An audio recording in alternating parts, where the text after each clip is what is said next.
Hey, Andy. Good evening to you as well.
Oh, you're playing the game Satisfactory?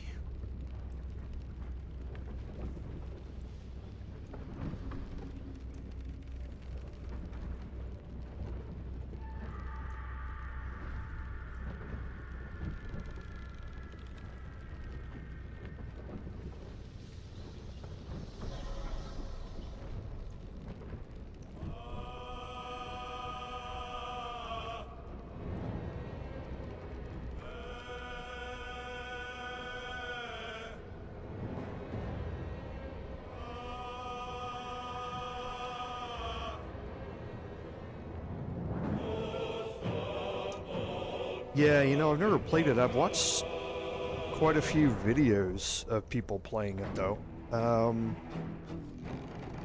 It, One of the reasons that I like modded Minecraft so much is that it keeps my brain going. It makes me come up with ways to automate the production of resources and that sort of stuff. And that game strikes me as one that would be very similar along those veins. Finding out, how to get stuff done, and then later figuring out how to optimize it and that sort of stuff. Yeah, it seems very much in that same vein that my brain would, get really into. Not entirely sure it would be good for me to stream it, just like me streaming Minecraft wouldn't be a good idea. I literally spend hours, doing the same thing over and over again while I'm in the middle of a grind or something, and that's not something people want to see. Not the most engaging gameplay. And it'd be the same thing with that, I'm sure, but yeah, it does look fun. It's been out for a while. I think it's been out for over 5 years now or something like that, I think.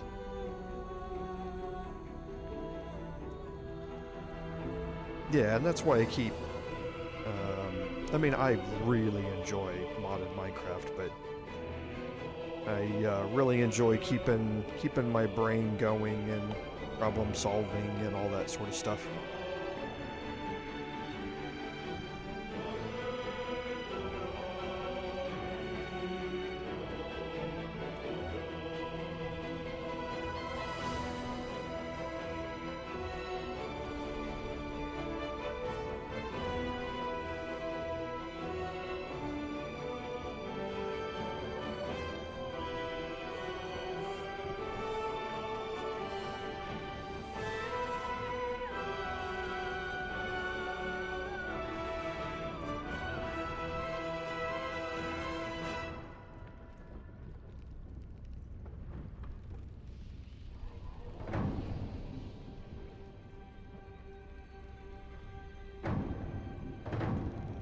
That's awesome. I'm glad they've gotten to that point.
That's getting up there, man.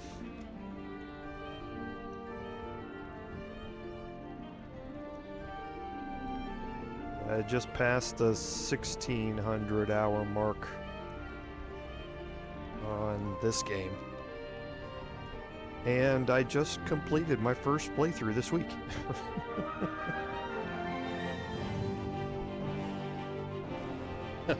Yeah, I've done that several times with Minecraft. It was the same way last night. I'm playing a beta release of a mod pack, and yeah, I was up, went to bed about 2:15 or so in the morning.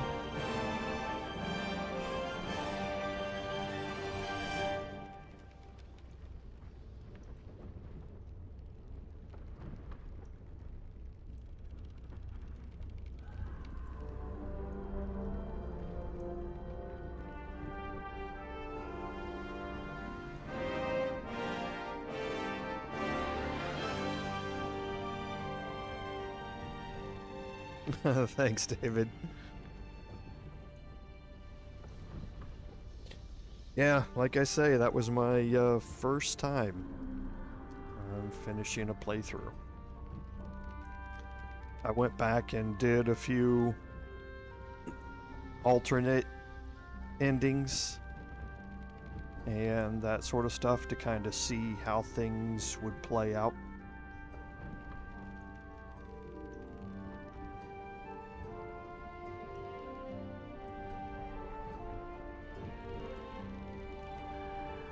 Some of those endings are really dark, I am not gonna lie.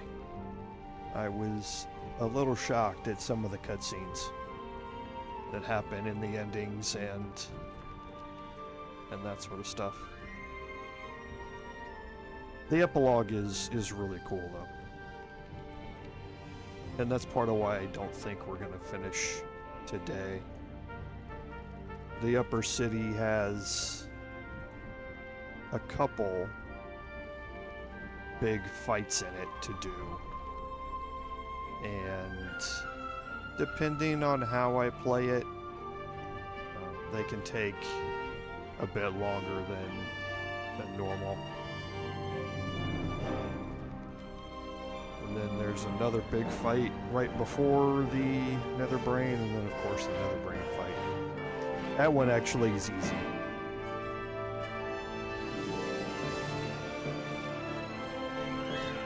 Yeah, they added a whole bunch of new ending scenes, David, during the last couple of patches. Since patch 5, I think they started doing it, 5, 6, and 7. They added a lot more ending cutscenes on how things play out. So yeah, I was really surprised to see some of them.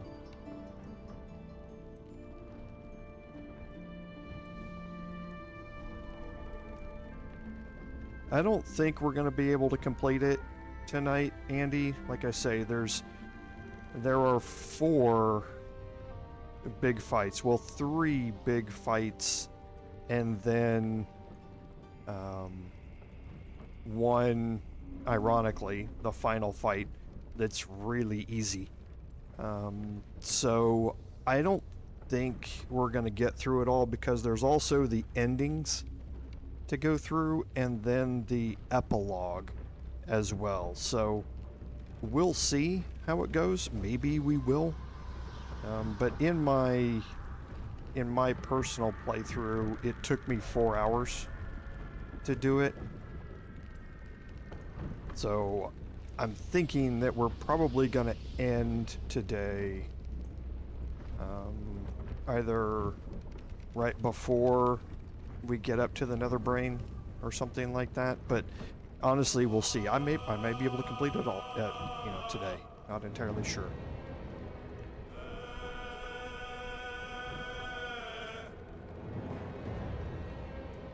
I did, Dave. Yes.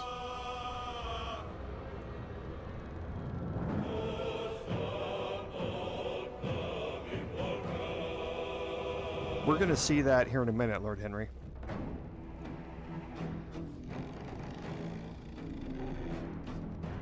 It's one of the things I have on my list here of things to do to prepare for the endings and the epilogue.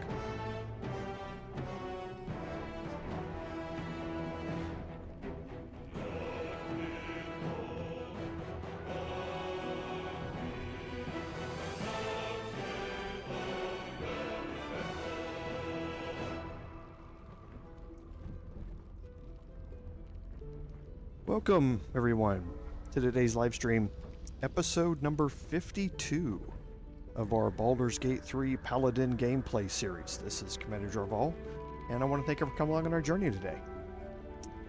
So, I don't think we have anything on admin notes, other than that this episode here, I don't think it's going to be the last. I think what we still have to do with the end game fights here is going to take longer than the stream today, but it might end up being the last one. If that is the case, then we will start our break, and I'll get to watch some football on Sundays, and I'll put up a post about seeing what we want to do for a continuing live stream. If we don't finish today, then we will absolutely finish next week, and that might be a shorter episode, and I may end off the episode by playing through some alternate endings by reloading a save and showing you a few different things, if that's the case. But we will kind of play it by ear and see how it goes. But either way, either this week or next week, we are at the end of this live stream, and it's been over a year now, episode 52, and it's been an enjoyable ride, I would say. We've made a lot of very interesting decisions on this playthrough, and I'm very glad as the way it turned out, whether intentionally or unintentionally, and how things have gone. So, but yes, we are coming to an end here. So I think that's it for admin notes. So on our recap, at the end of last week, we finished up the fight with Orin, and we picked up we now have all of the Netherstones. And that opens us up to be able to travel to the Morphic pool. And just to kind of explain the sequence of events here, the Morphic pool is the start of this. Then after we go through a couple of fights in the Morphic pool, we will end up in the upper city. We will go through 2 big fights in the upper city, and then we will get up to the Netherbrain, and we will have a big fight and then the end fight against the Netherbrain. So there's quite a bit to do here today. But first, we need to make sure that we are completely ready to go on this journey. So let's go ahead and jump in here, and we'll talk about it real quick.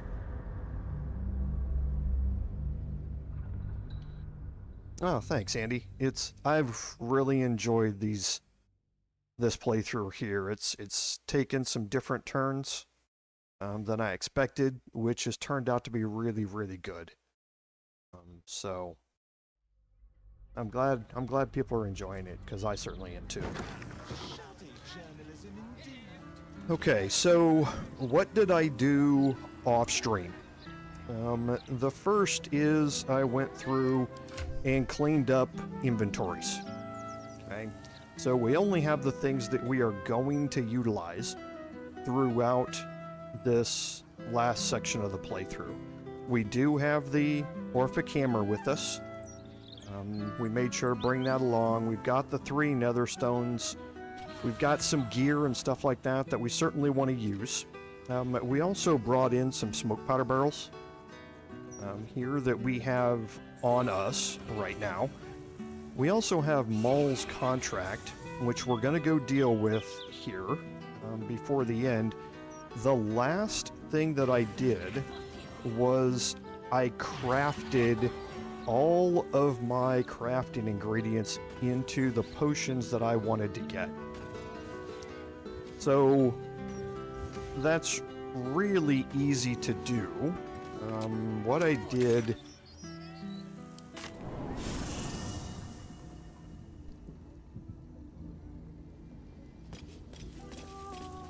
is I created another campcaster here. Sir Fuzzalump is the wizard hireling.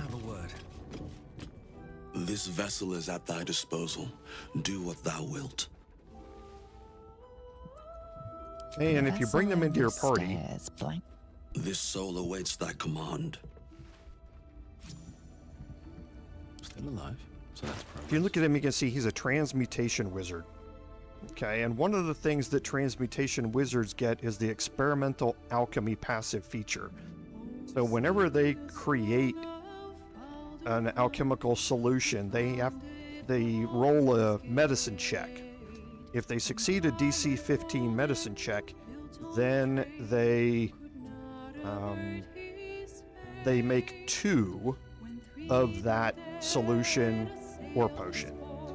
And how that works is basically once you have all the ingredients in your inventory, which I believe I put the remaining ones back in camp here. Yes.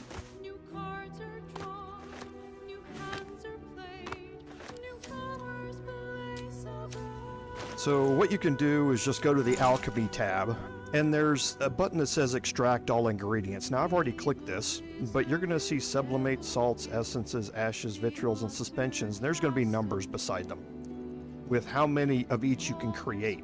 If you click extract all ingredients, it makes every sublimate, salt, essence, ash, vitriol, and suspension that it possibly can out of the ingredients that you currently have. Then, once that's done, then all the potion numbers will light up, and you'll be able to see which potions you've unlocked, which potions you can craft, and how many of them you can craft. Okay, so I've already done that, and right now there's an extract another ingredient, and he added 1 item. So now if I look at it, I can make some additional potions and or elixirs and that sort of stuff here if I would like. So what you do is it's a DC 15 medicine check. I've given him a skill set where he is focused on medicine, where he has proficiency in it, and you can use Mark of the Shifter, you can cast guidance on him beforehand, and then he can cast any of these, or he can create any of these he wants, and you see if he passes the check or not. So for instance, I can craft all items, so I can craft up to 2 of these. So I'm just going to craft 1 here. And you see he failed a medicine check. That's because I'm not prepped for it. I don't have any of the buffs on right now. And he failed another one. So So it's about a 50-50 shot without any of the buffs. When the buffs are all on, it takes about an 85% chance. And that's what you do with these. So you can double up the number of potions that you can create. That you don't have to wait until the end to do that. I just wanted to make sure that I had all the possible potions available to me before I went into this. Someone else will. Wonderful. The other thing that I'm going to do here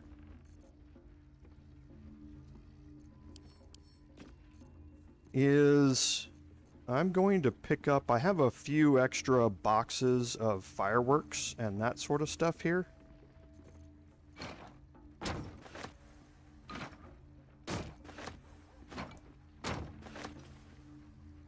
Might as well pick these up.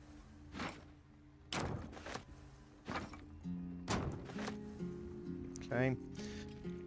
And then one more thing I want to check is I cannot remember what we did with the Ktih'rak egg. So let me look through here real quick and see if it's in this chest.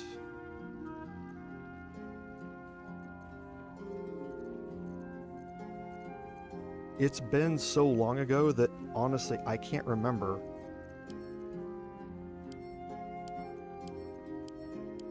what we did with it.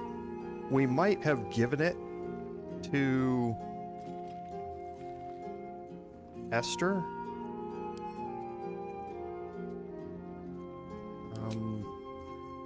Honestly, I can't remember. I don't see it in here.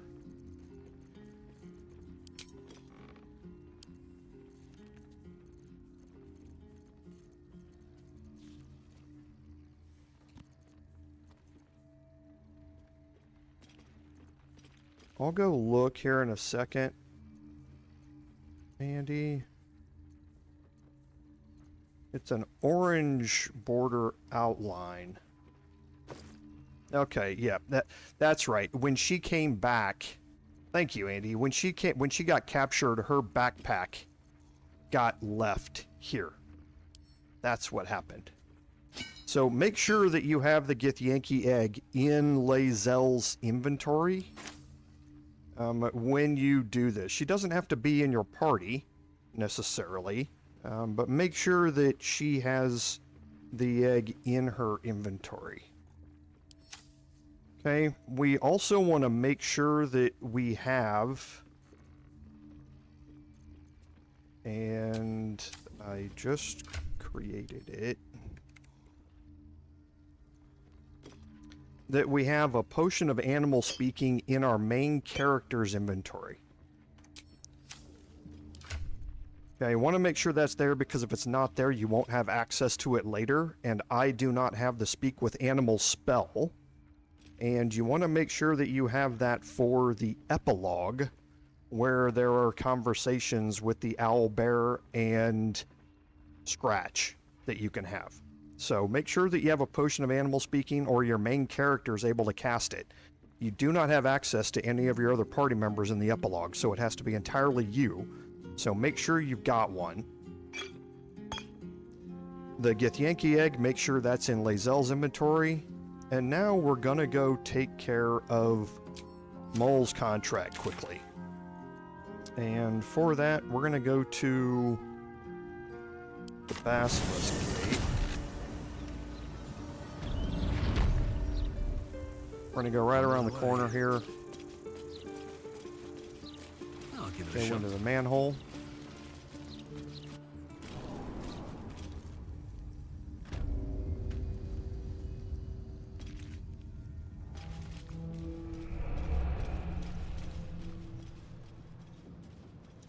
We're going to make our way over to the guild hall here real quick.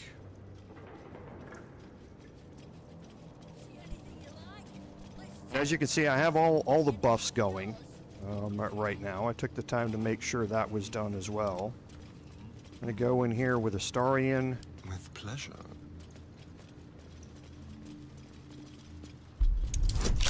Okay, so a DC 20.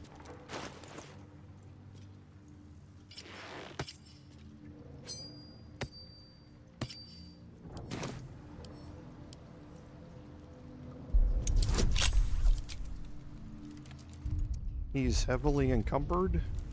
Why? What just happened? Ah, the gauntlets of hill giant strength. That's why.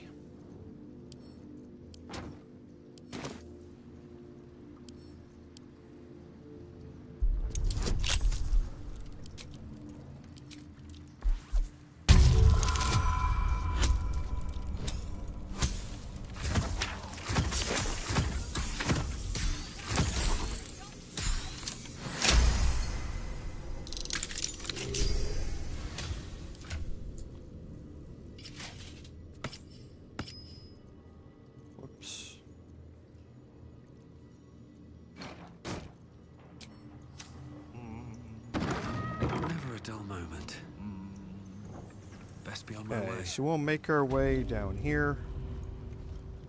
And remember, Mol is over here. Well, well, the fabled haunt of Nine Fingers Keep. Ready to do some business? And here's the option to give the contract back. Give me that! Can't have this floating around loose. I thought I was meant to be the thief.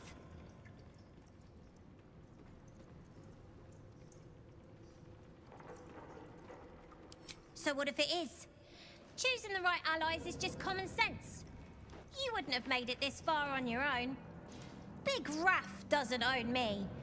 He's just giving me the tools to keep myself alive and to take what I want. As for what that is, well, you didn't think I planned to stop at running the Fetcher's brats, did you?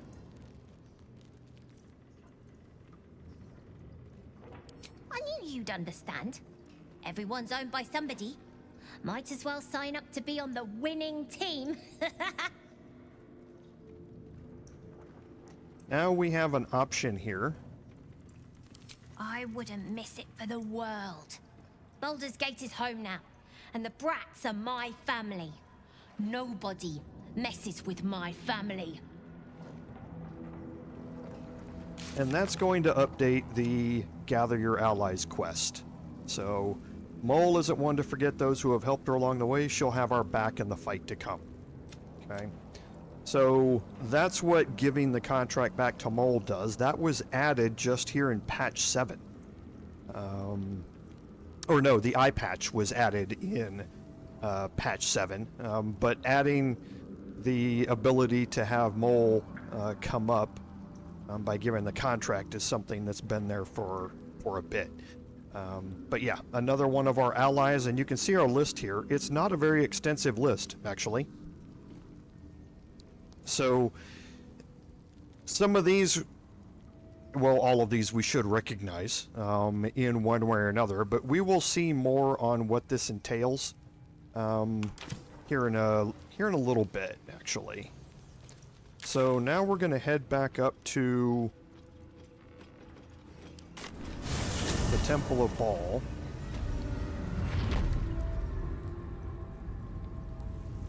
And we're going to head to the Morphic. Actually, we don't need to do that. The Morphic pool dock is there. I keep forgetting there's a waypoint there.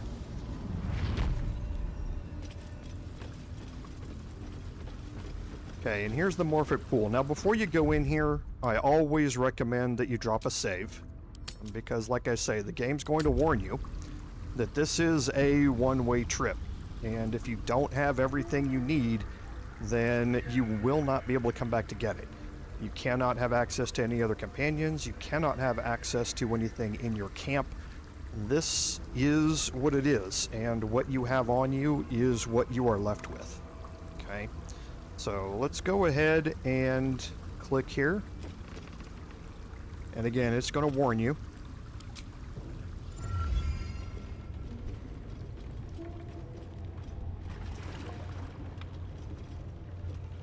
Pristine darkness in every direction.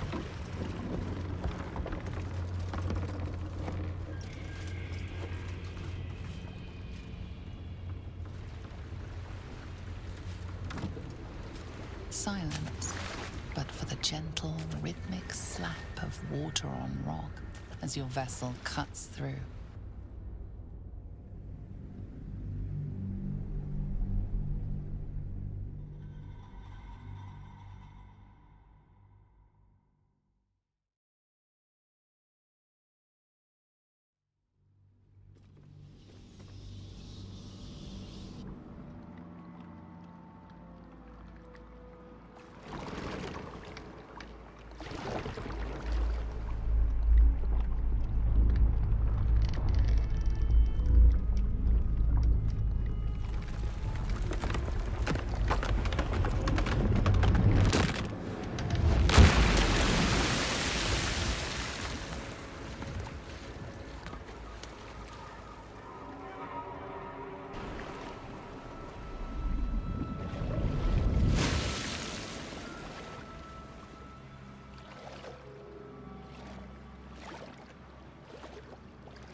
An overwhelming force pushes into your mind.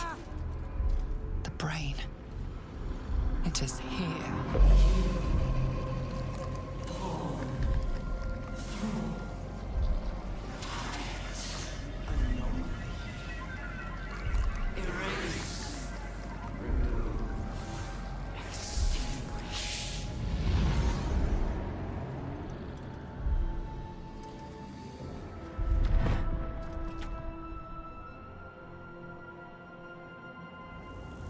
Okay, just further emphasizing that that's a one-way trip.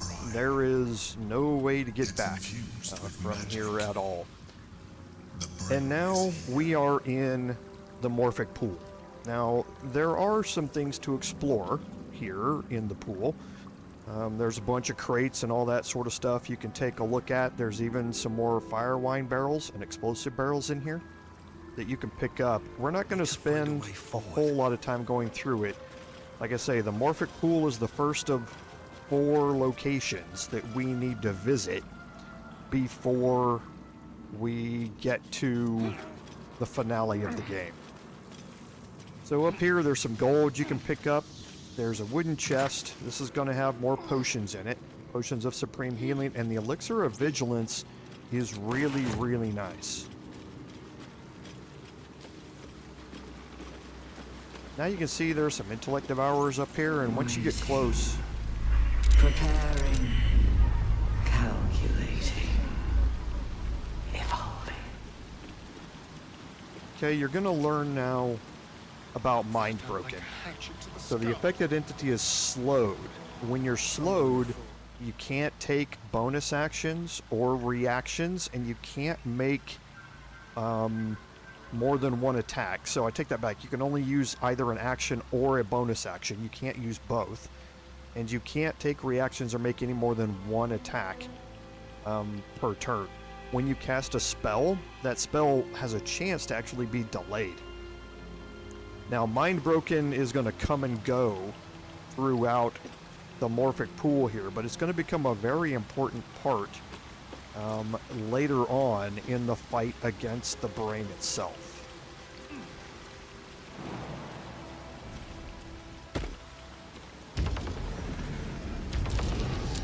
Okay, over here we have a dirt mound and some empty crates.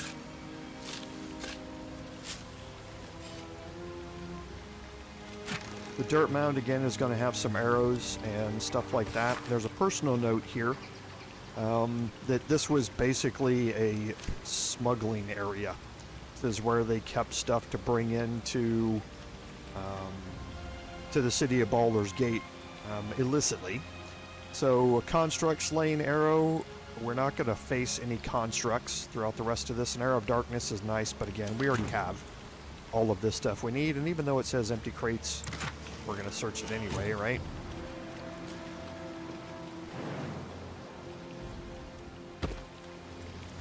There are a bunch of headless corpses here. Since they're headless, you can't cast Speak with the Dead on them. They can't respond to you.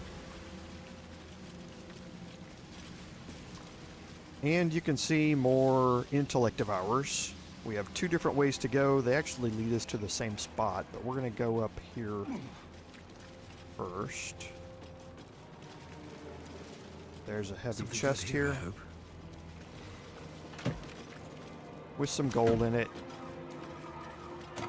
Metal trunk with some more arrows. Now, the smoke powder arrow is actually really nice, so I'm going to take that with me.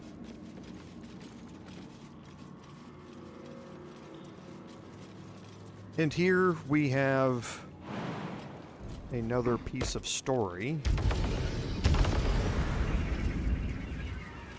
You have Listelia Dracelis here. And we're going to learn a little bit more about this. I don't think you can cast Speak with the Dead.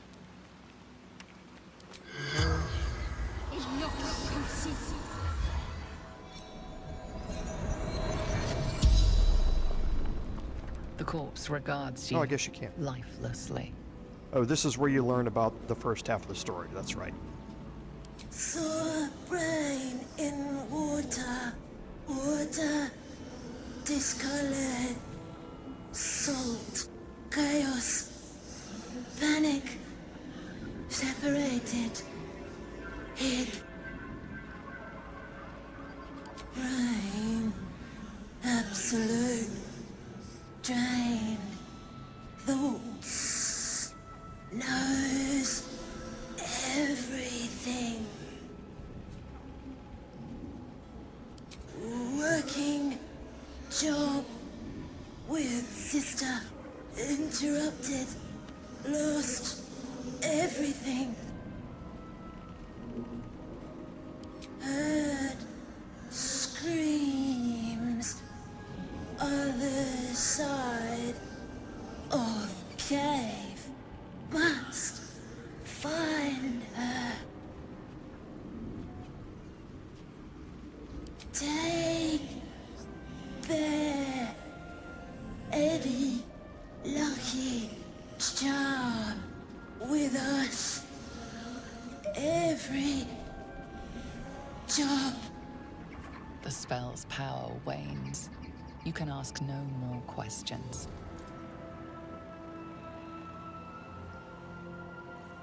So a couple of thieves, basically, got caught in the middle of what had happened with the brain here. You can actually fly across here and go this way. We're not going to, though.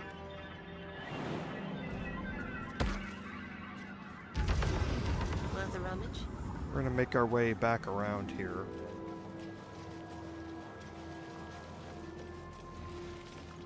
Coming out this way again. Intellect Devourers taking off, and you can follow them and they just kind of disappear. Look like they kind of burrowed into the ground, and that's a little bit of a key, a little bit of a hint. I'm going to bring everybody back here. Quiet as a mouse. I go into hiding, break my group, bring Astarion out. And you can see the detection cones. Dominated. Controlled. Crowned.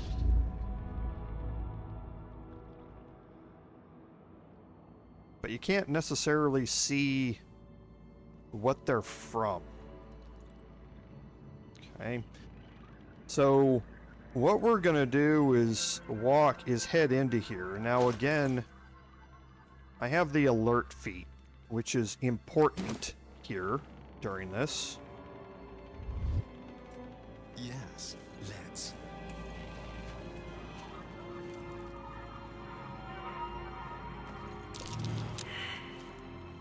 I failed a perception check. If you pass the perception check,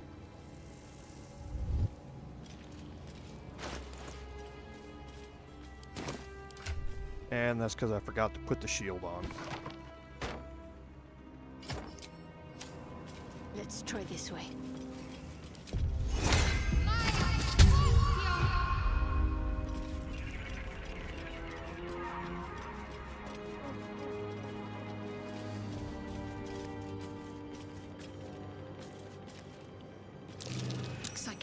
ambush.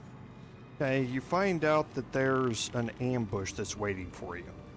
If you do not pass that perception check, then you have the possibility of being surprised here. Now, I can't be surprised anyway as Astarion, Keep low and quiet.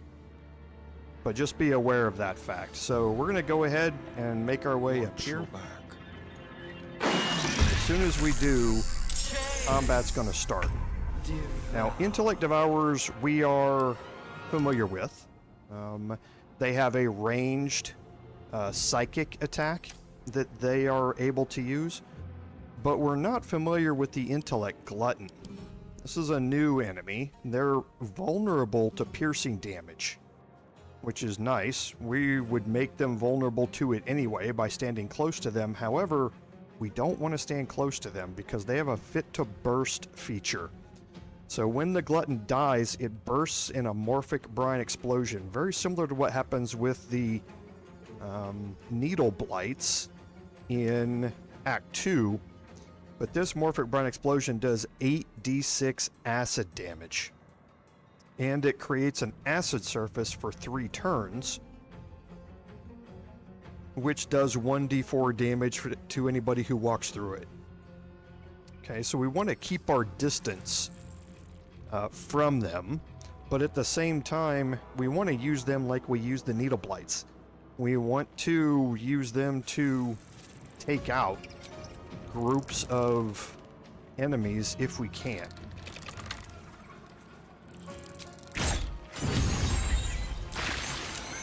Okay, just like that. Alright. So this is all a group here, and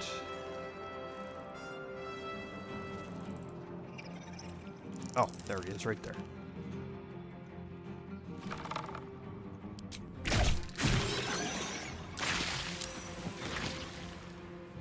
Alright, now we might as well take out one more here.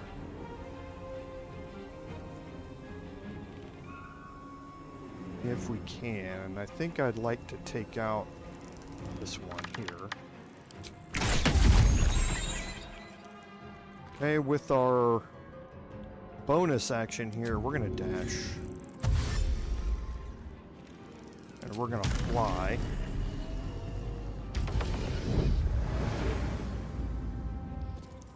Here, and then we're going to fly across the bridge.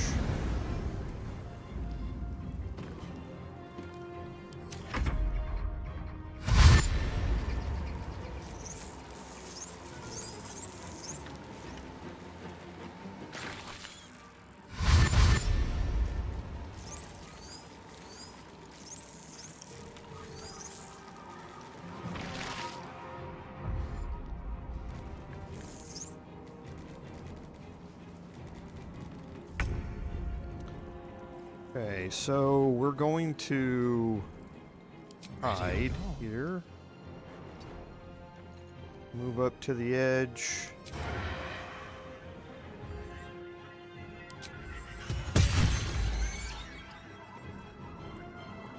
Okay, and now we're going to move back a little bit.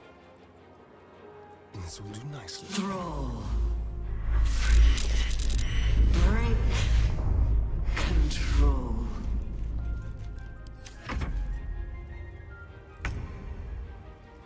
Okay, so they got stunned for a turn during that.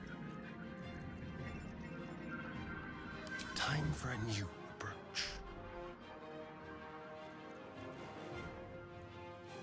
I don't think we have enough to reach him. Yeah, we don't, but we can with a normal attack here.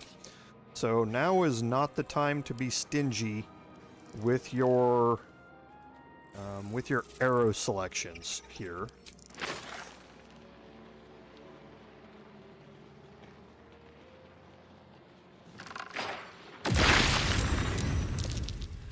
Okay, and that's going to bring in a second set, a bunch of reinforcements here.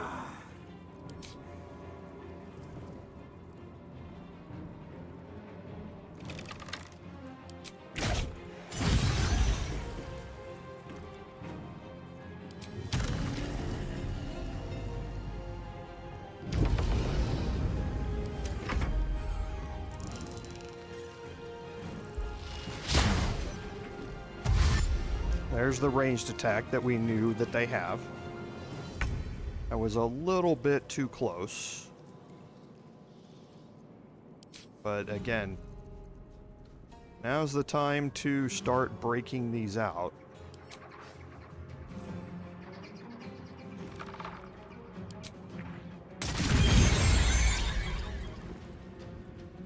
Okay, and that clears out everybody who's close to me.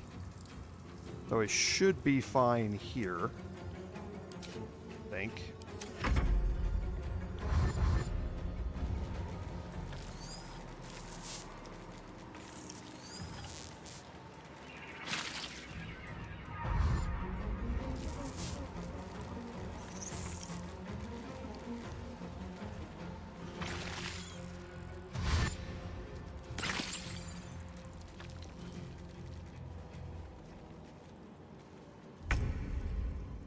Alright, so we'll move up.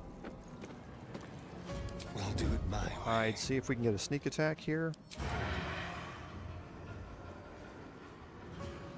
Okay, I can't. I can get one here, though.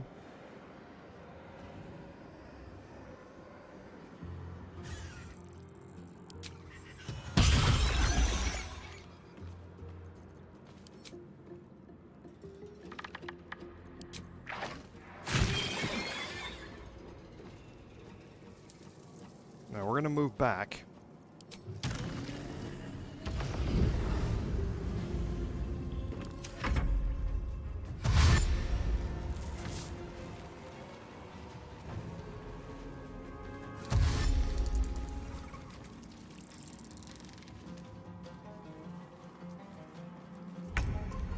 All right.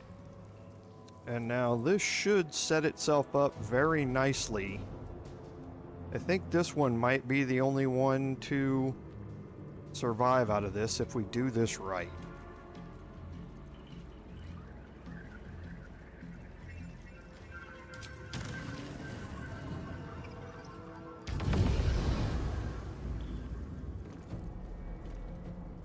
They won't know what bit them. Okay, so I can get a sneak attack here.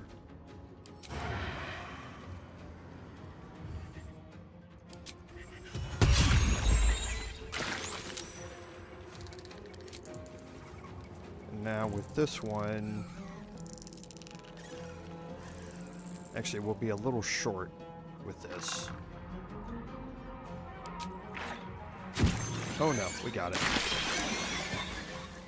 Okay, so he did survive. So again, we'll move back.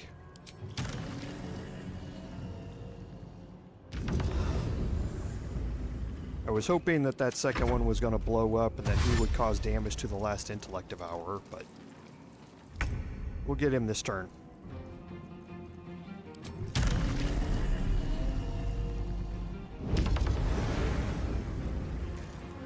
Let's find some prey.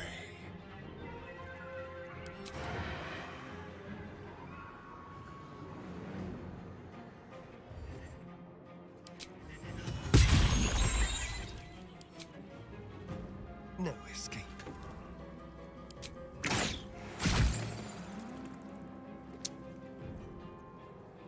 And we should be fine, I think.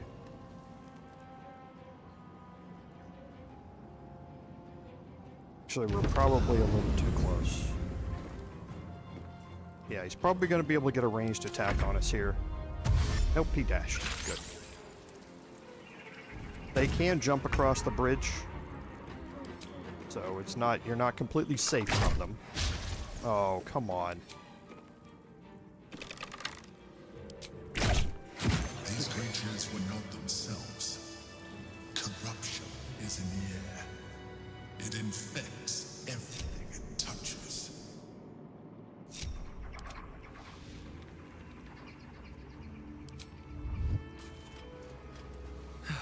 One day I'll catch a break. Okay, so we'll make our way over here.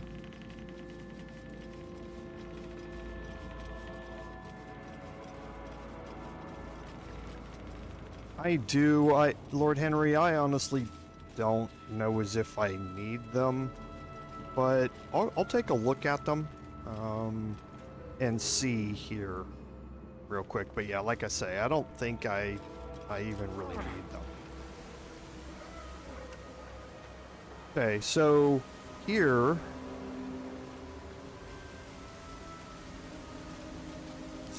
Whatever comes, I'm ready.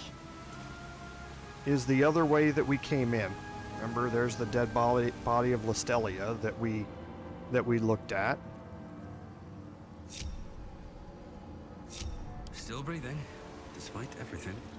Don't waste a step. The dead bodies of the gluttons do leave behind a caustic brine, so be a little careful where you're walking through here. But the caustic brine pools from killing them go away. It's just they leave a spot underneath their bodies you have to be aware of. So here we have something else, and there's a group of stones here.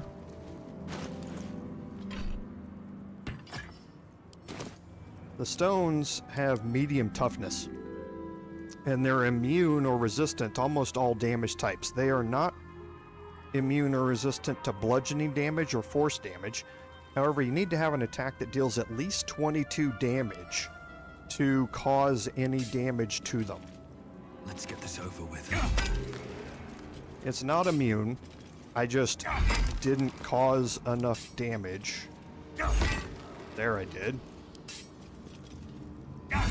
He's not. I don't need him right now, Tord, but yes, thank you for pointing that out. I'm just going to go explore something around the side over here and then come right back. Astarion is where we're going to progress, so I'm going to leave him up there.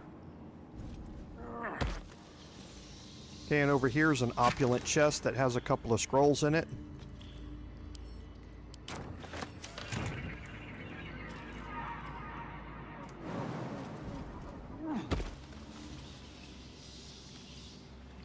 And down here you can see where we came in.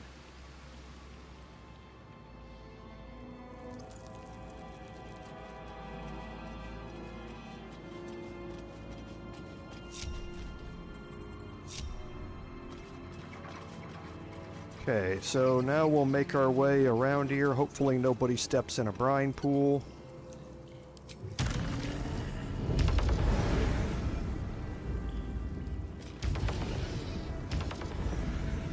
Perfect.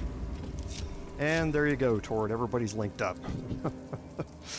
So this is the way that we're going to continue on. Again, some more stuff that you can search. We don't really need to look at any of that.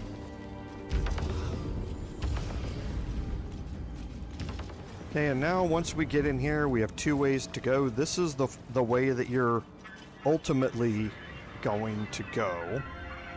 We're going to head through this door first. What a day. Can't remember the DC. Touch. 15, we should be okay.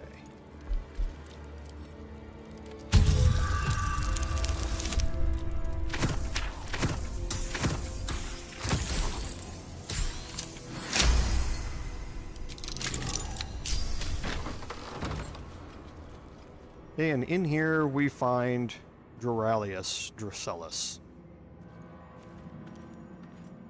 Yes, please. Let's move. What's in here?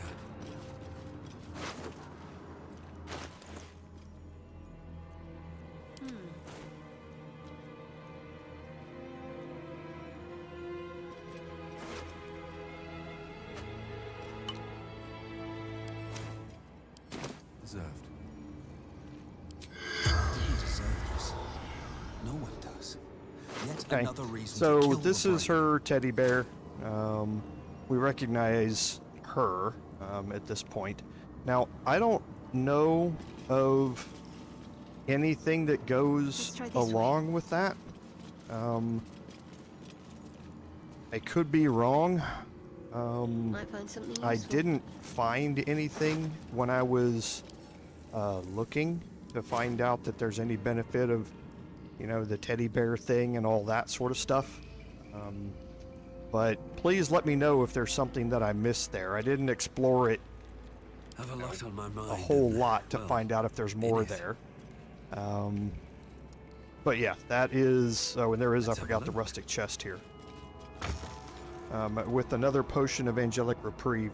Now these are very, very nice because, especially not so much in balanced difficulty, but on tactician and honor mode, you're not going to have access to long rests in here.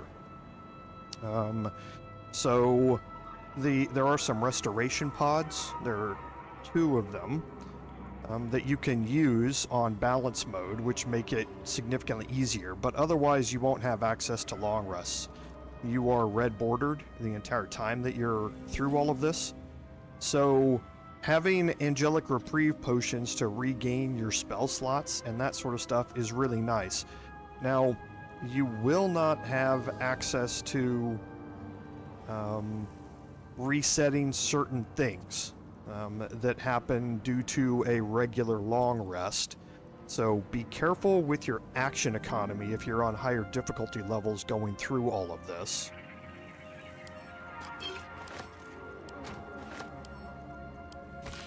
And here's the note between the 2. She went in and succumbed to the Netherbrain here. But yes, Tord, we've given her back her teddy bear.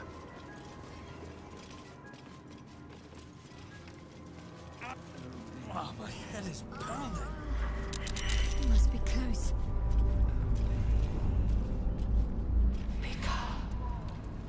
Okay, now here, I'm going to drop a quick save. I believe we're going to get an auto save.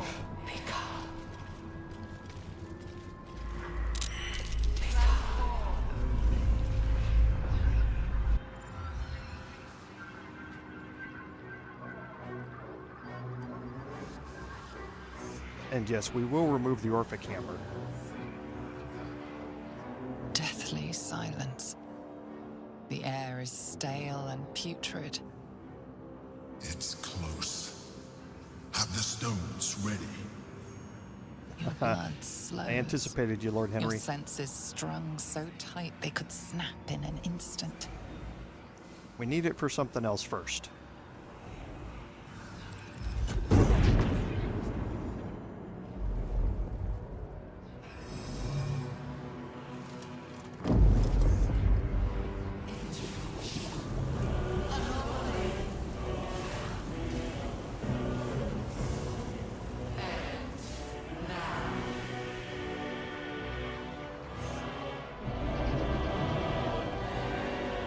You think you know why you are here.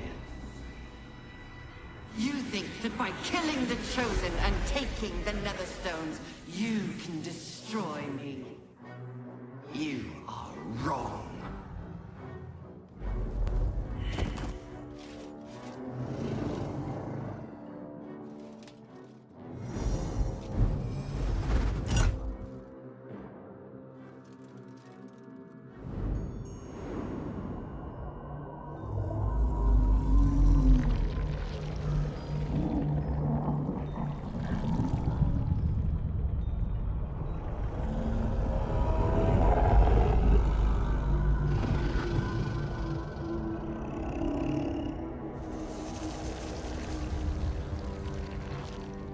It's messing with your mind. Don't listen to it. Use the stones. Now, here you're going to be presented with the first of 4 ability checks to go through. None of these checks matter except for the last one. And the last one doesn't change the outcome of what happens here. It just changes something at the end game. Okay. Now, we are not close to the end game yet. That fight is still quite a ways away. So these checks here, you can pick whichever one you want. If you fail, there's nothing, there's not a downside or anything to it. Now, for me, I have a +8 from the Elixir of Cloud Giant Strength here. I have +6 for my constitution from the Amulet of Greater Health. I'm just going to do strength. This is, I believe, a DC 20. Yes.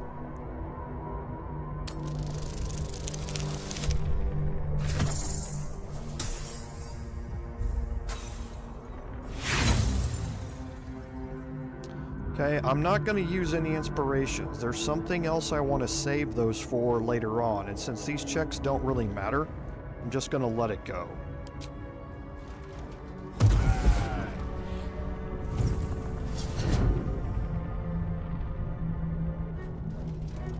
If you passed By it... eliminating Ktih'rak, Orin, and Gortash, you have simply unbound me. Exactly as I intended. The crown is now mine to command. Mine alone. Don't listen to it. Focus on the crown.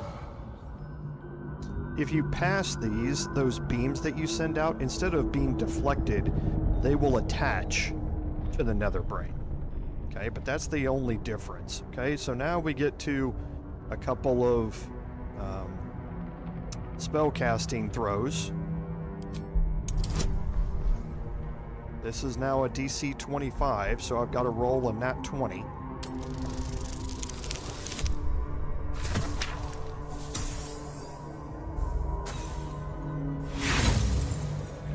And again, you can prepare yourself for these. It's a very difficult preparation because none of them overlap.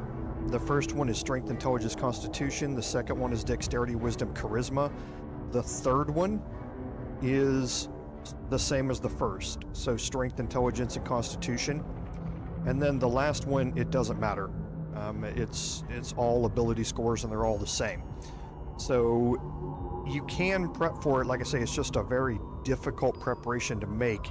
And even if you pass all 3 of the first ones, it doesn't matter if you fail the last one. So there's really no point in wasting any resources here.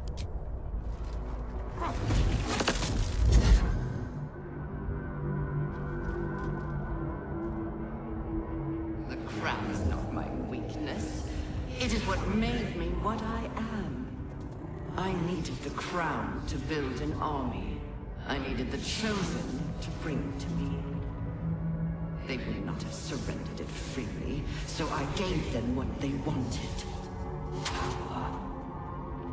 Just enough that they would play their part in my design. Their part has ended. The next orders will be mine. I won't allow it.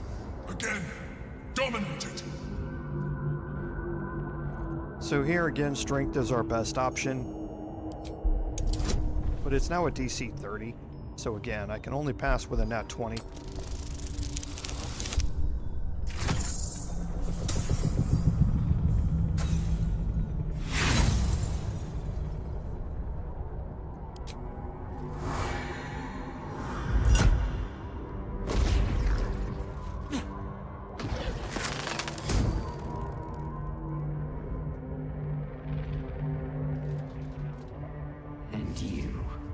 You had your role to play too. Who do you think told the Chosen about the Astral Prism? Who do you think planted the knowledge of Orpheus's power and the fear of what it could do? When the Chosen sent my thralls to retrieve the Prism, who do you think let the Emperor slip its leash, knowing it would be the one to bring you to me? Were you a part of its plan? I only needed one Netherstone loosened from the Chosen's grasp to guarantee my freedom. You brought all 3 back to me. In doing so, you have liberated me. This was your role, and it is complete. Now you will witness the grand design. We can't afford to let that happen. Okay, so at the start of this, we have our final set of throws here. Okay, and again, doesn't really matter which one it is, because any of them that you pick, it's a 99 DC. So the only way to pass this is, of course, with a nat 20. Now, the nat 20 actually will do something if you pass this. So if you want to save scum this, feel free. If you pass this check, the final fight with the Netherbrain is going to have a debuff called Against the Odds or something like that. And it's going to start with 20% less hit points than if you failed this. So a 5% chance here.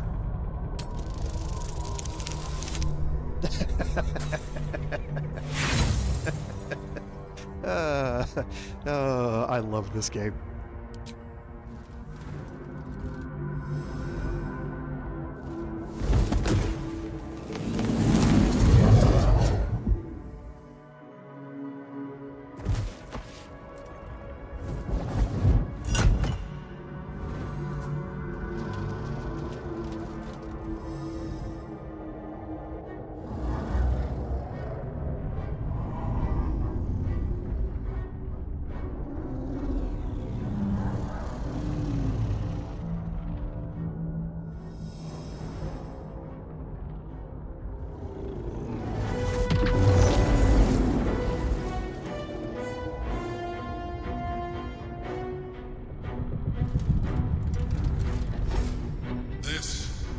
not over.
You out just in time. The situation is worse than I thought. This is an Elderbrain, no longer. The magic of the crown has caused it to evolve.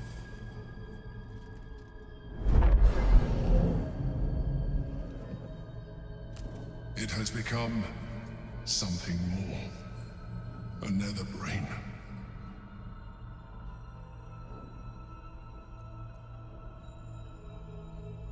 I thought so too, but that was when I believed it was still an Elderbrain. It has been anticipating our every move from the start. I underestimated it. We will need to rethink our plan. Okay, now something has happened here. Well, a couple of things. First, let's look at our journal here. So we tried to dominate the brain, but we can't. It's simply become too powerful for us. And now we are in the astral plane. So now's our chance to break Orpheus free and finish up the Githyanki warrior and the free Orpheus quest lines. Okay. So everything else should still be complete. Now, the second thing that's happened here is that you notice our buffs are gone. We have taken the equivalent of a long rest. However, ready for you. Some things are not replenished like a long rest does, and I'm not entirely sure. They've had plenty of time to fix this, and they haven't. They didn't fix it in patch 7. So I'm starting to think it's intended, but it's just very strange. Notice that things like Kareska's Favor is not available to us. Okay. The other thing, like other long rest things that should have replenished, again, are not available to us. So it's kind of like a long rest, but yet kind of not at the same time. So our buffs have been removed. We're going to have a chance to get those back again, though. So I'm not stressed too much about them, but we're going to have to do those buffs ourselves. So there's no Zenith for sale, here available to cast Hero's Feast on us and that sort of stuff. We're going to have to do those type of buffs ourselves. We're not going to need it for what we're going to be dealing with coming up, but we are at the spot where we all recognize we are in the Astral Prism again. Another step forward.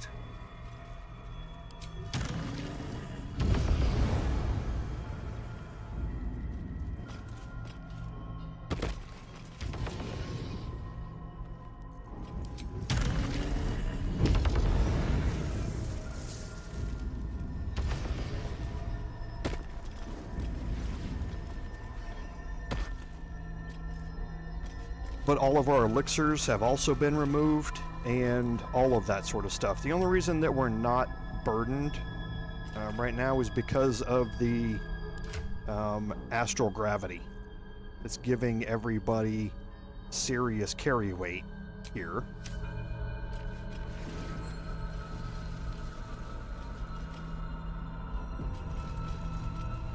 Okay, you're going to get an autosave. Then we can talk to the Emperor.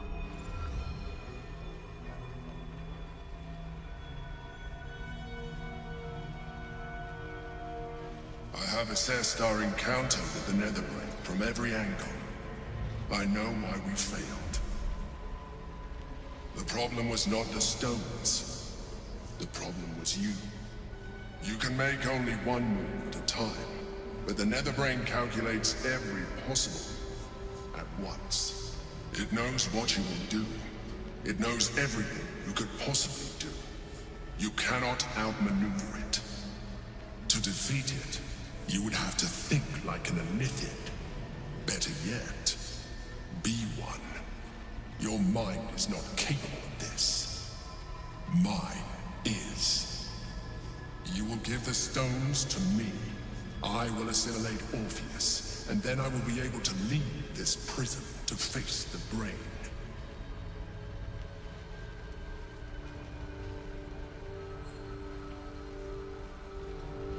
I will consume his thoughts, his knowledge, his brain.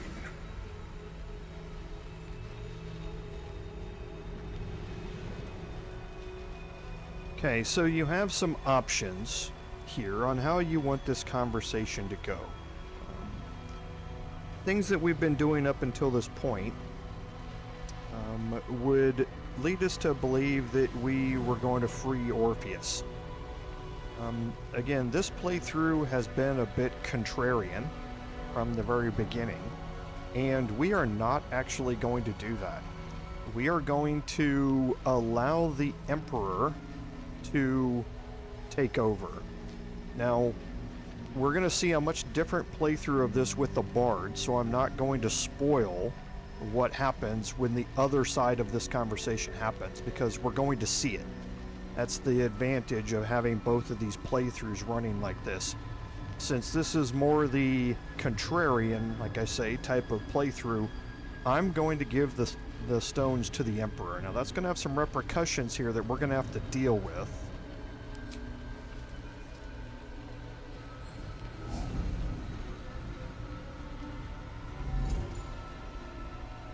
Thank you.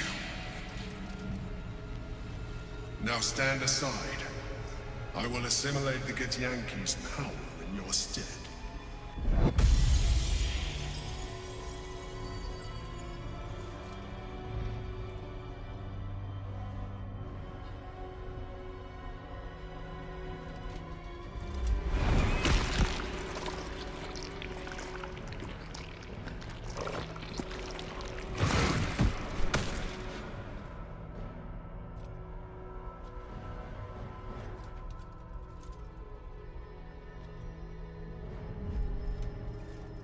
Do not judge me. Come, we must follow the brain's path. This time, we will not fail. I'm gonna be sick. Maybe over my appetite for a while. And now, I will replace the Orphic Hammer, because we are definitely not going to need it on this playthrough. Okay, so again, being a little bit contrarian here with how we go, but at the same time I think that's very fitting with this playthrough. Okay, so what does that do to our quests? Well, first, Orpheus is now dead, so I'm sure Lae'zel at some point is going to have something to say about that. And then because we got the Orphic Hammer by making a deal with Raphael, and Ktih'rak Voss gave us his sword in exchange, he is probably going to have something to say about that also. And Gale, here you can read, he will need the Netherstones back in order to reforge the crown of Karsus. Okay, and that is, again, something that we're going to see play out. You can see how that fully plays out only if you have chosen Gale as your player character. If you've done an origin character with Gale, then you're going to see a bunch of cutscenes at the end where he goes through the finale of his questline. We're going to see the results of his questline after one more conversation with him at the very end. But right now, the Emperor has the Netherstones. Something to ask. We proceed together.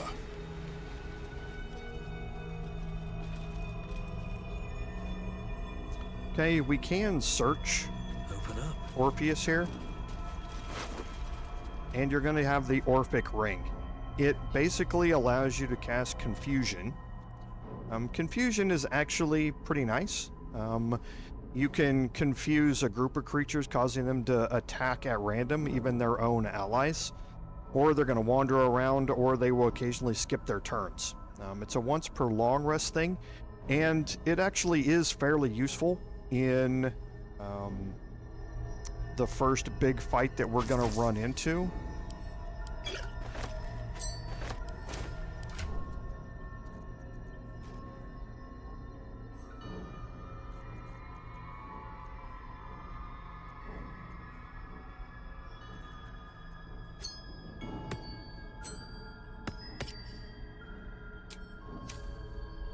Okay, and now we can head through the portal to the High Hall. Oh, cursed to put my hands on everything.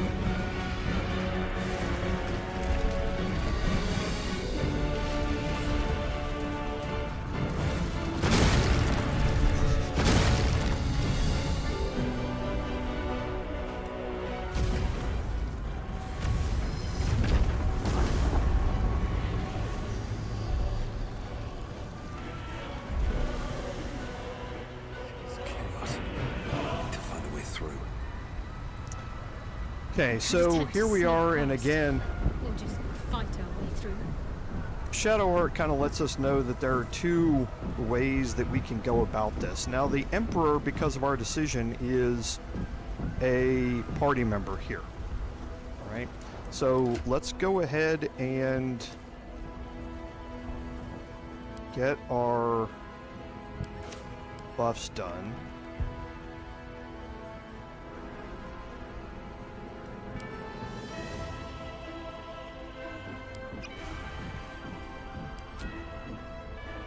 Okay. Shadow Heart is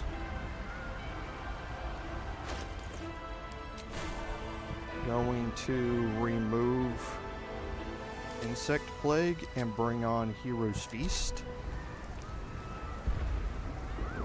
And she is going to cast Hero's Feast on everybody.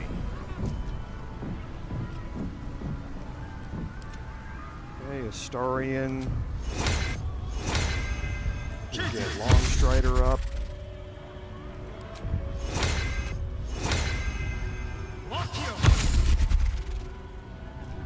Don't forget to cast it on the Emperor as well.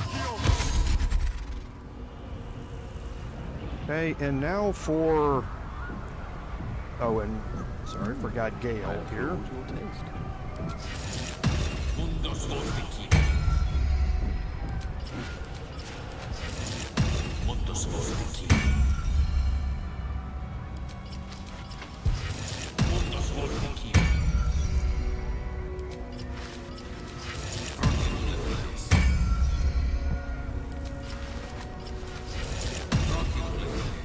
But again, Armor of Agathis is not available to us.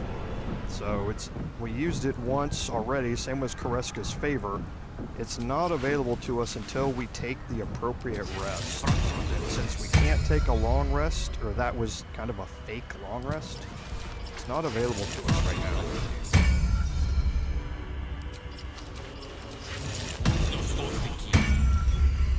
Okay, and that should be it for Gale. Now the other thing is the Drakethroat Glaive. Again, not available to us. Like I say, that rest is a little broken. So not entirely sure why it hasn't been fixed. Because like I say, it's starting to make me believe it's intended. That's just a very weird intended thing, I guess. So we're going to go without a couple of buffs. It's not really going to matter throughout the rest of this. But now let's look at our elixirs. A couple of things that we're going to do here, because we should have elixirs of universal resistance. We stocked up on a bunch of these before when we talked to the rat in the basement of the Flaming Fist headquarters at the very start of Act 3. Okay, now these are going to be 10 turns, so these are what we're going to be using when we go into a fight. Okay, but we have plenty enough of them to go around. But until then, we don't really need anything. Okay. We're going to be getting into the fight. Once we get into the fight, we'll be using these to cover our characters. And since they are elixirs, they will be replacing any other elixirs we have. So there's no point in buffing up using any other elixirs temporarily, so to speak. Okay. So since we've got plenty of them, I just wanted to illustrate what one of them, what they do and how they work. We will go into turn-based mode before we get into combat, buff everybody except my Paladin up with those, and kind of work that way. It's dark. Chris! You held the future of the people in your hands. How dare you take our prince from us? How dare you parade around this abomination? Okay, now here we have a persuasion and a deception check to make. Okay, is a high DC. All right, we have a 17 here for us. We don't really care if he knows whether we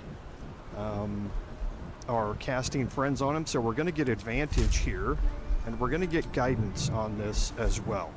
Okay, so we need to roll at least a 12 to get this thing to pass. That one's not going to work. And this is why I saved my inspirations.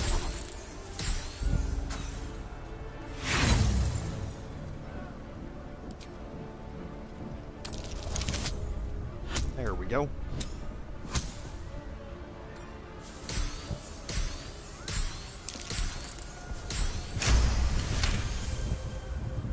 Mother Gith, hear me. Yis Githka Tavki Krashhead. Time slows to a crawl while he scrutinizes you. In his eyes, his people's past and future. Fighting as he tries to understand the true path, the right path. The weight of responsibility heavy upon him. The enemy of my enemy is no friend to me. But I cannot let the Geich Empire swarm the astral plane. I will spare you. In fact, I will help you. But when the brain withers, so too does our alliance. It will not just be Vlaakith that hunts you, once the embers of battle cool down. Now go. I stand at the ready. Okay, so if you do not have somebody who can pass either one of those checks, then buffing up with the elixirs of universal resistance there is good, because as soon as you approach the stairs, you're going to get into a fight with Ktih'rak Voss and the other people that are with him. Okay, I wasn't too worried about that since I still had all of my inspirations to use, and I have the ability to make those checks. Okay, now around out here, you can search all of these bodies, and you're going to find various things that you can collect off of them. If you would like, don't overlook that, because you can see in here that we have much already, and we will lose more before the day is out. But even when the last soul falls, Baldur's Gate will stand. For Baldur's Gate is more than just a city. It is more than a place of opportunity for those of mercantile spirit. More than a place of refuge for those who are lost.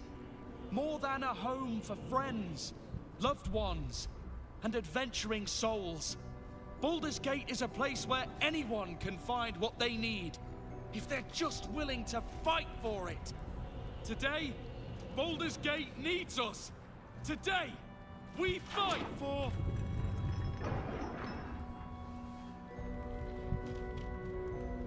You're late, friend. This is the one you spoke of. The very same. The champion we've been waiting for. The one who will save Baldur's Gate from ruin. The fist examines your illithid ally with suspicion. He was not expecting the savior of Baldur's Gate to be accompanied by a mind flayer. Appearances may change, but they do not mask the one within. This one, I know. Observe with whom it traveleth. Friends. This mind flayer will fight with thee. It will save thy city and thy lives. The fist eyes your illithid ally with suspicion, softening to curiosity. His hostility melting at the recognition that there's more behind those eyes than malice. My steel is yours, and I'm not alone. You helped me once. I figured it's time I paid you back. With magic. I have marshaled the best the Flaming Fist has to offer. We will fight to the last. Your safety is of paramount importance, citizen. My services are at your disposal. Whatever strength I have to lend, I will lend it.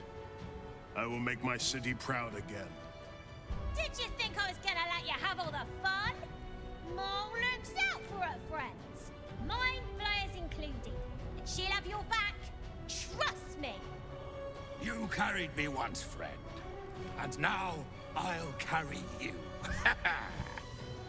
Not sure what I have to offer a mind flayer, if I'm honest. But I hope my words of encouragement and reassurance will strengthen your resolve. The journey has been brutal, but I stand here a Hell Rider once more. And I would die a proud man if I died this day. I want my city back. And I've brought the toughest bastards from the guild to get the job done. My dark forces are at your command today. We have a common goal. I was the first Dark Justiciar in a generation, but soon we'll be Legion. And today, we fight at your side. All the strength of the lands we healed flows through me, and from me to you. And whatever company you keep. Nature's servant awaits. Glad to have you with us, and not a moment too soon. The air is thick with anticipation. All eyes are on you. They're expecting a speech, something to stir their hearts and put fire in their bellies for the fight ahead.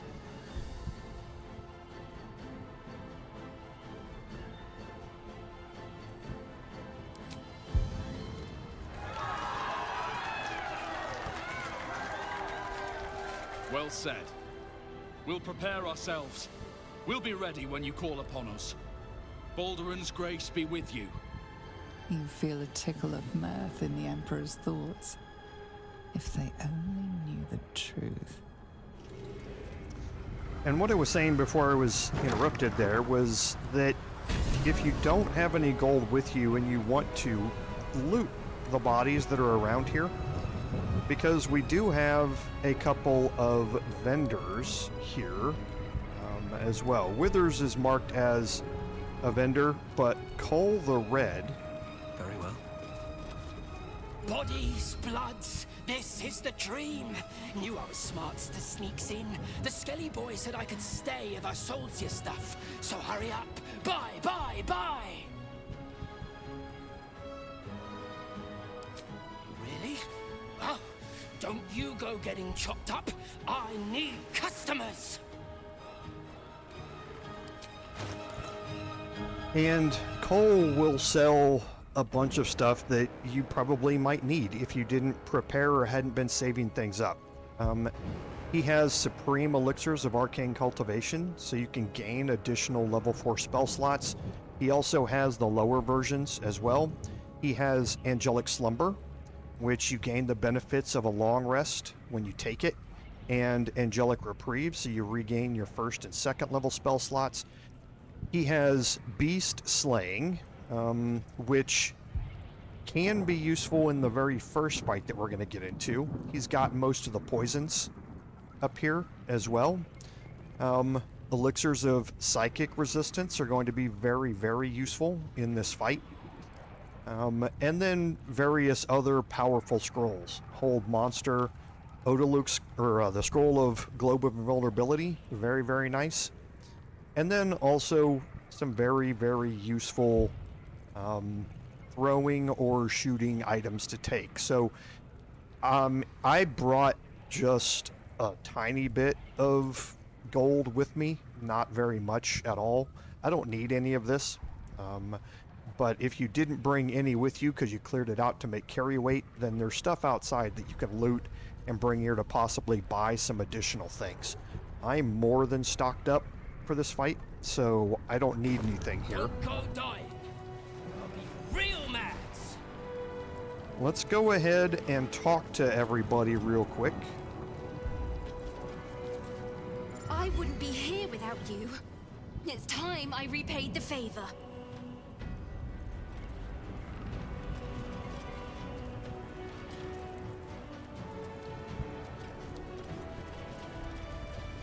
The gift of Gond will be with you, friend of Gondians, as will we.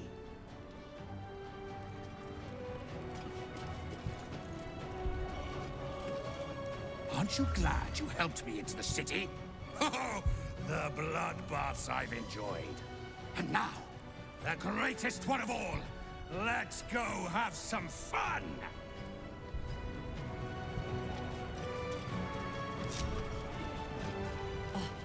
Don't look at me. This is your charge to lead. And no one better to do it. Have courage, my friend. Your victory is assured. I knew I was in for something exciting from the moment we first met. Don't disappoint me now. I'm glad you're here. The Illithid too. Though it'll take some getting used to. Onwards. There is no reason to linger here. Come on. Speeches are done. All that's left is the doing. And that is very true. All that's left is the doing. So, gather your allies has now been completed. So, all of our allies are here, and it is time to confront the Elderbrain. And there are two ways to go about this. You can either fight your way in or sneak your way in. We're gonna fight our way in just because it's more fun, right? But I will explain how to sneak your way in while we do it. One thing to recognize is that we now have a new button here. Call forth allies. If you click on this, you now have access to all of the different allies that you gathered up throughout your playthrough. Okay? So these are only available in combat. Okay? But we have a Ktih'rak Inferno. This comes from Ktih'rak Voss. A red dragon will come in and basically drop Wall of Fire, is basically what it is. We have Florix Cohort. There's going to be some personal Flaming Fist that you can bring in as allies. Gondian Steel Watcher. You can call a Steel Watcher into the fight. This is Zlorb. This is the Strange Ox. We now know his name is Zlorb. He's a shape-shifting monstrosity that can adopt the aspect of several monsters and beasts. Okay. The Hellrider platoon, so Zevlor has some Hellriders that you can bring in with you. They are Paladins, so they are quite strong. Guildmaster Keen's going to have some assassin mercenaries that you can bring in. The Vampire Lord, so there's going to be an undead horde that we can summon to overwhelm a section of the battlefield. Nightbringer Shadow Adepts, so Shadowheart can now summon some of her Sharan clerics. And the Silver Harp Squadron, so there are some Harper Archers that Jaheira can summon to bring in with us. We're going to take a look at a bunch of these as we go through this fight. But again, like it mentioned, there are two ways to go about this, so to speak. The first thing that we're going to do is break the group and take Astarion with us. Oh, and you also see that we have some buffs. Sorry, I almost forgot about these. Arabella is granting everybody freedom of movement.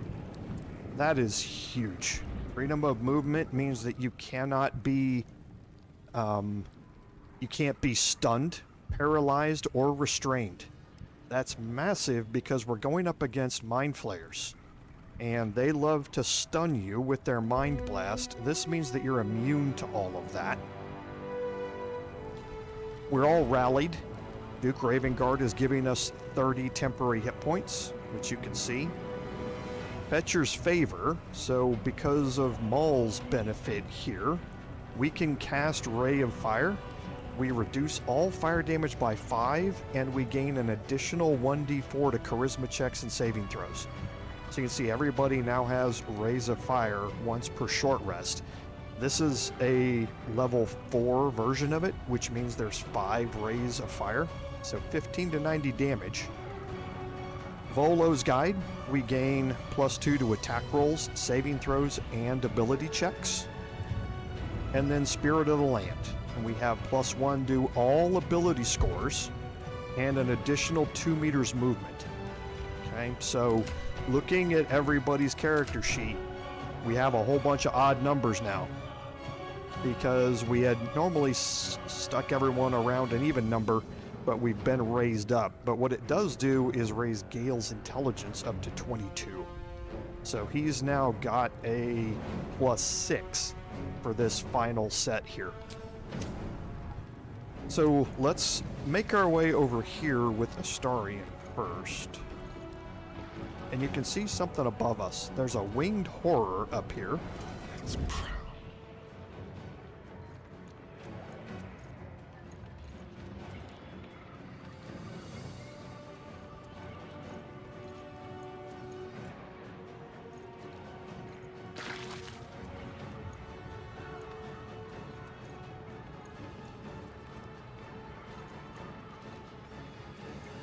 Taking the high ground is never a bad thing.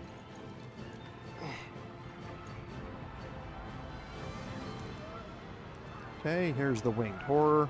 We know what we're gonna do. We're gonna one-shot him.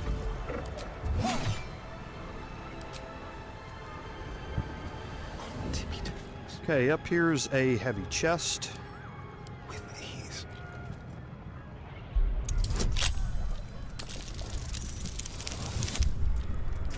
Trying to fail it.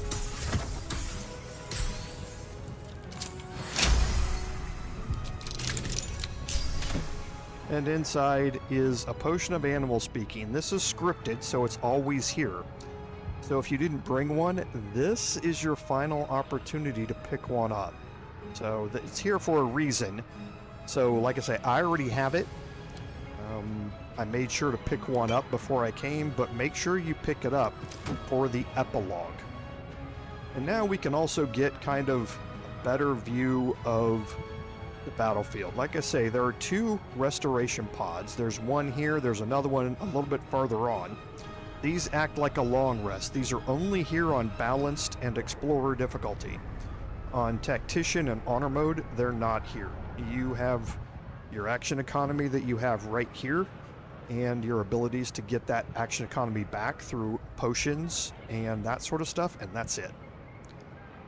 So now, once you get into this area here, 2 real ways to go, okay? There's nothing that really leads you this way. It's just a dead end over here. Same thing with heading over this way. It's a dead end. So through here or over this wall somehow, you can fly up to here, you can fly up to the roof, you can fly up to the battlements and get into this courtyard here. Or you can jump or fly across here to this side, and there's another area over here. This leads you down to the sewers. And there's a way to bypass this fight by going into the sewers, finding a key down there, and that key, and once you're done, it will lead you out on behind this door in this room here. And there's a hole in the wall where you can jump up here and sneak around the back and get into the second half of this fight. Okay, now you see there are some patrolling enemies. We've got a mind flayer here, some more winged horrors. We can't see the rest of what's here, but trust me when I say there's a lot. This fight is going to be big, and we're gonna love every second of it. I'm gonna click down here and let Astarion make his way back down.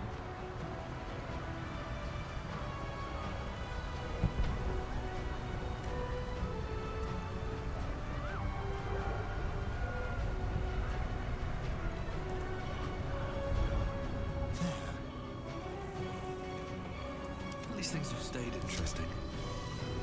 All right, let's make our way out here. So again, there are more things out here that you can search, things you can pick up to be able to sell if you do have some items back there that you want to buy and you're short on gold. Again, I'm just opening up the map here a little bit, kind of showing you around a little bit, but there's nothing over here on this side.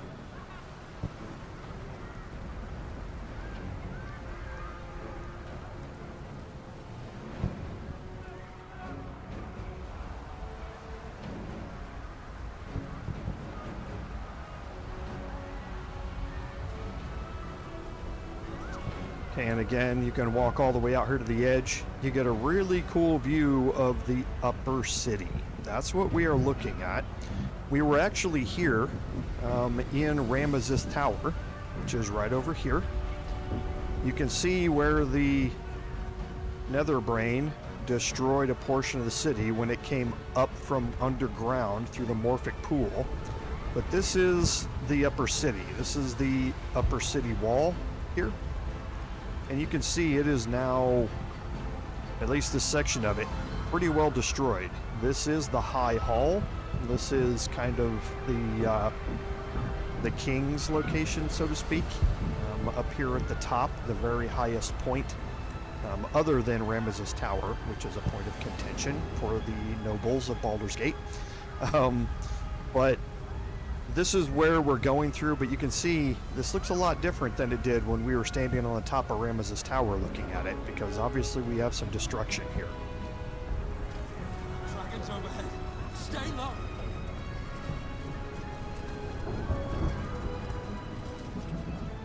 Fall back! Fall back!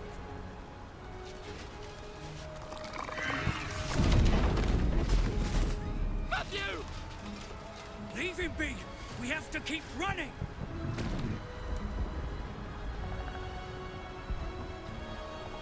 Mind Flayer! Mind Flayer! It's over. There's a glimmer of something beyond his words, but in a moment it's gone, consumed with fear. One last run, then we're clear! Okay, if I pass the insight check, then you have the option to convince them not to run. But we don't really need them. And now we get a slightly better look at what we're waiting for. Because we see that there are some Adepts of the Absolute. We have some Goblins that are in here. Okay, we have a Mistress of Souls. We have what looks like another Adept of the Absolute over here, or one of their assassins. And then we do have the patrolling Mind Flayer and Winged Horrors over there on this side. So I'm going to start this off, as usual, with Astarion. Because Astarion is just amazing, right?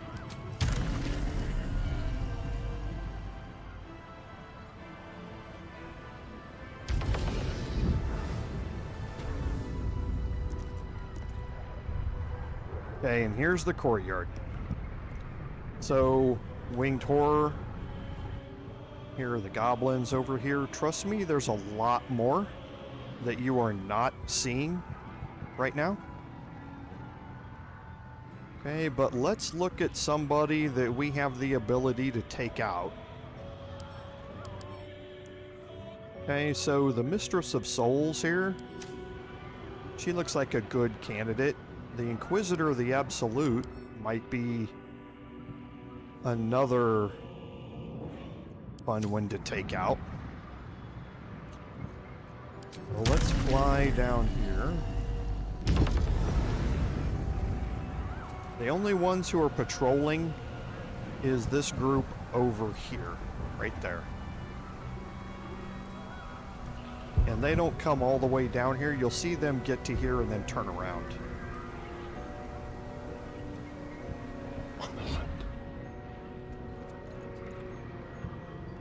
But either way, I'm going to let them turn around.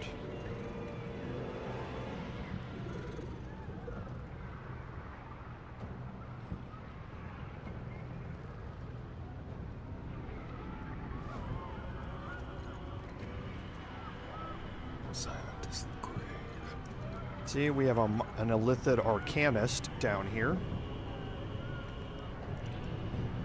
Let's go ahead and get this party started, shall we?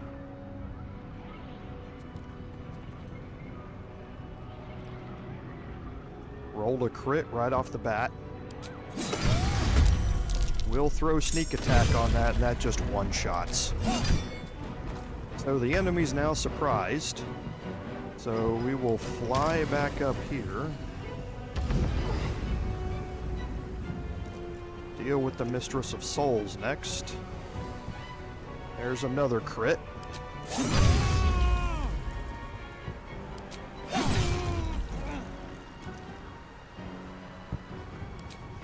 Now we'll fly over here.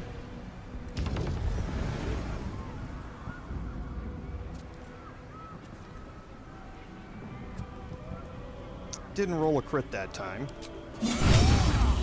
Doesn't matter. That triggered Death Ward.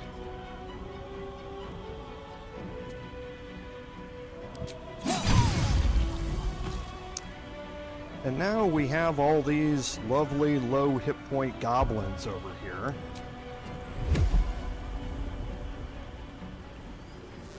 There is an ogre up here as well.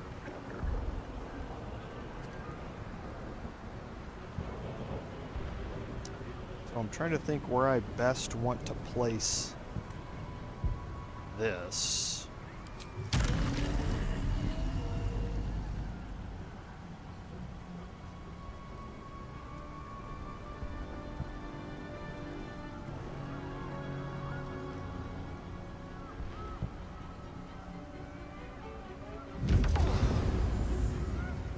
So we'll action search.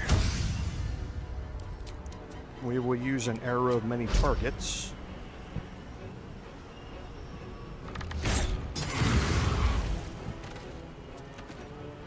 Okay, then we'll use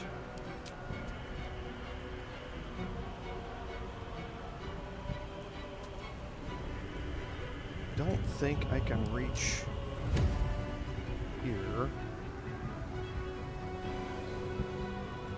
Can't.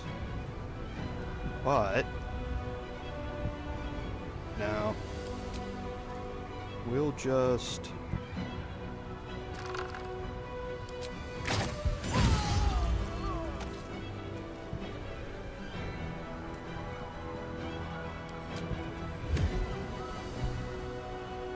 and I'm too far to be able to use my last.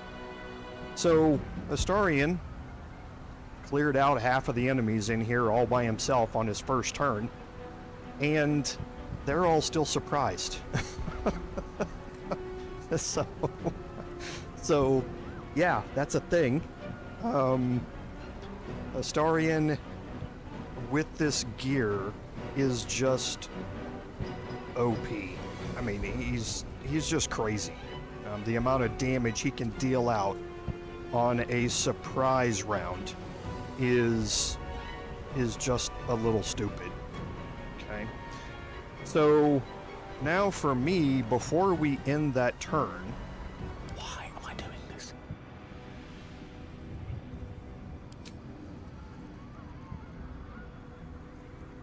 Let's go ahead and get everybody else into combat.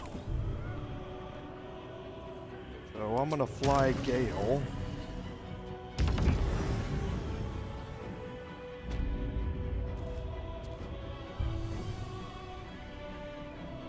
Up here to the top. On my way. Okay, and we do have a couple of zealots of the Absolute who are really dangerous as paladins. So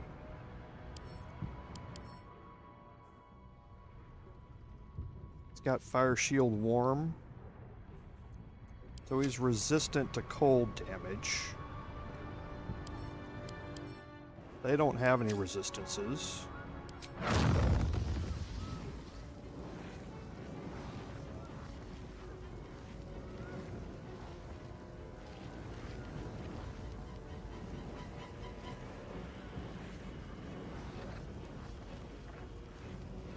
It's hard to see the impact spot of this.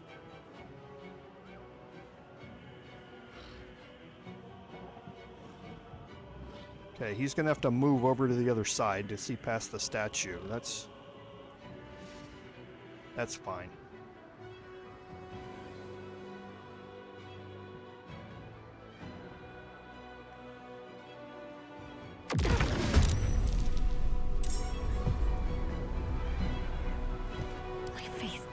Hey, Shadowheart.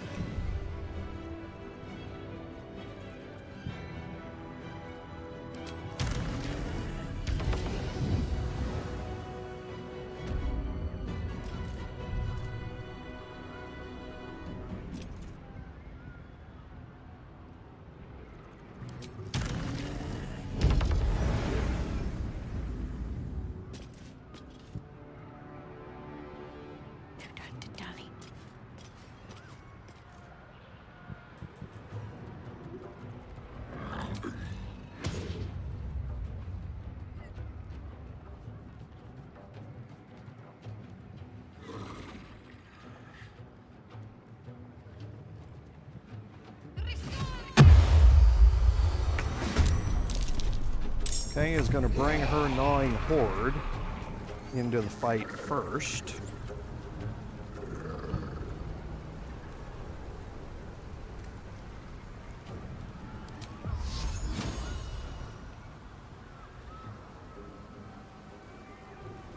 I would like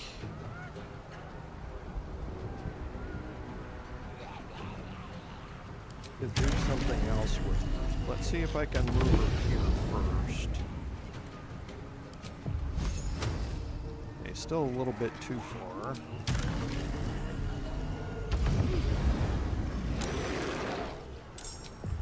We'll throw a firebolt here.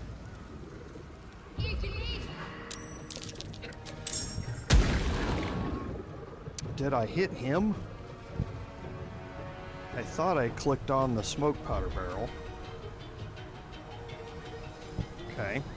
I was waiting for them to come back around, or I mean the smoke powder barrel. I was waiting for them to come around so I could detonate it. I guess I must have clicked on the wrong thing. But I can still deal with it.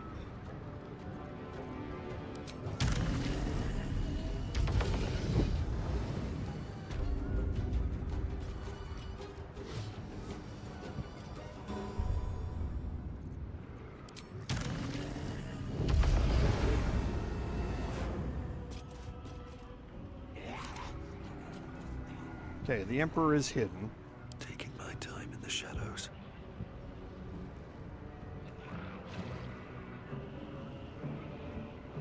Okay, because I don't think I'm going to be able to make it over to here. I might be able to. Best be on my way. Let's see if I can.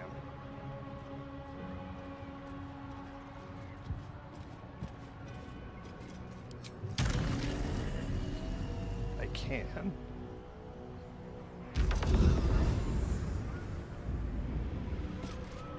The Emperor, he actually made it.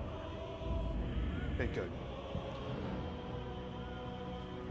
So underneath us are some Intellect Devourers. That's what's causing the detection cones to be where they are. There's also a Mind Flayer patrolling with them. I'm going to wait for them to turn around.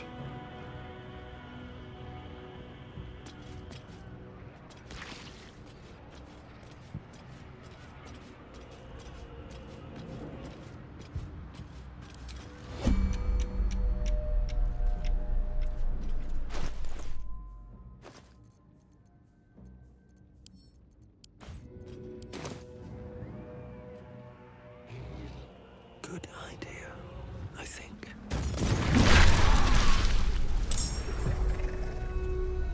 Okay. So now I believe everybody is in the fight here, except the Emperor. The Emperor's not.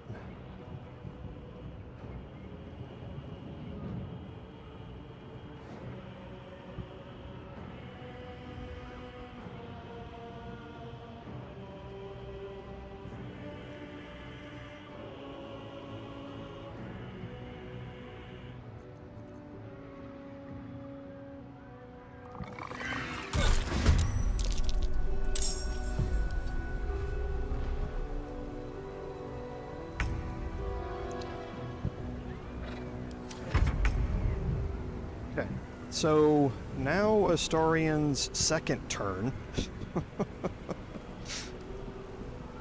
So what we're gonna do now is look at our allies here. So first, we'll go in and bring in the Ktih'raki Inferno. And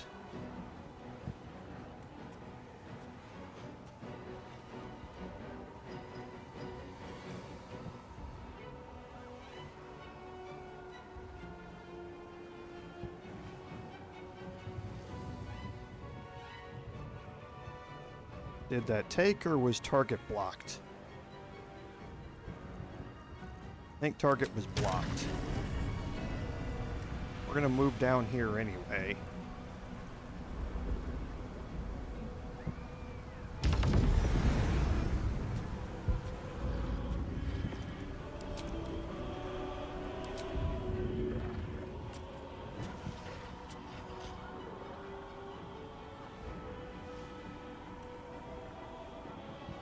Okay, so it's just barely short there.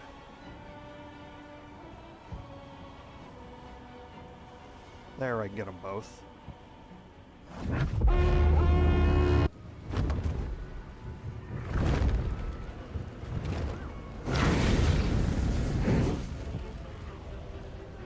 Okay, actually it looks like it missed.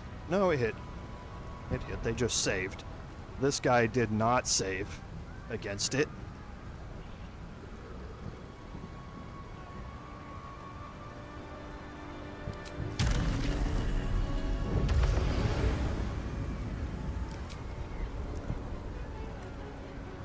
Another crit.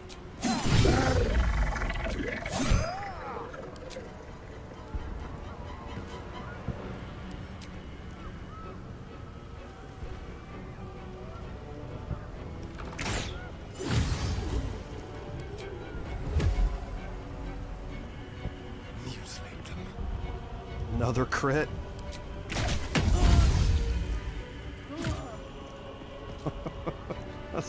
Astarion. I mean, come on. It's almost stupid. What should I do?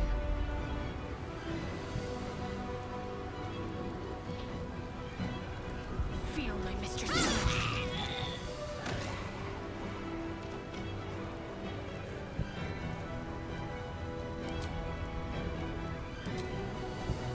Okay, and we will move back behind our gnawing horde. So where's this guy at? Is this one back here at the corner? Not a problem.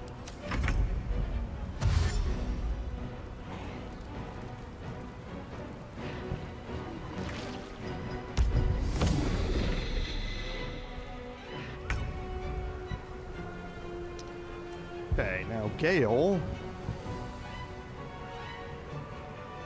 27 hit points left. He's resistant to cold damage.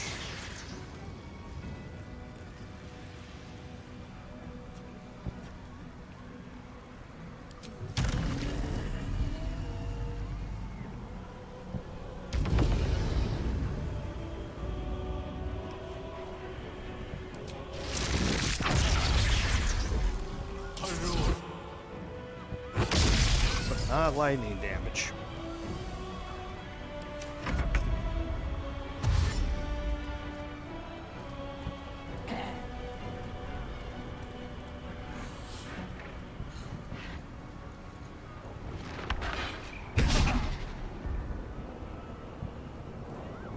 I'm actually going to let them keep attacking me. If they have another attack, I'm not going to charm them.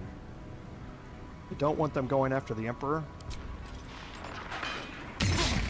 And that's why, with my high armor class, they're hopefully just going to keep missing.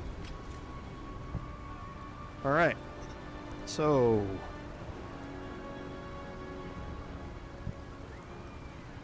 I think we're going to jump in the middle of this fight here.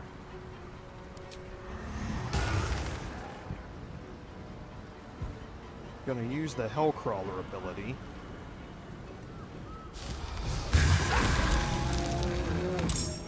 That'll get rid of the ogre.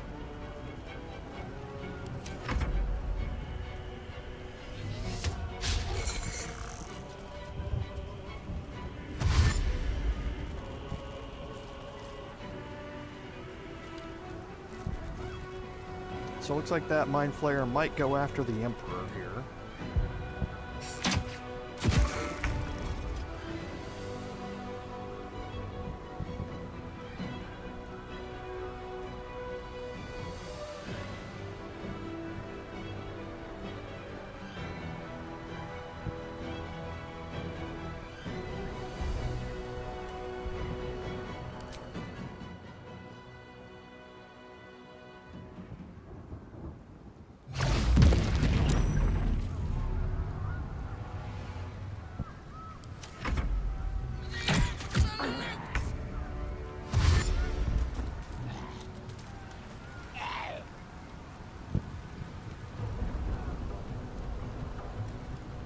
Submission in her name.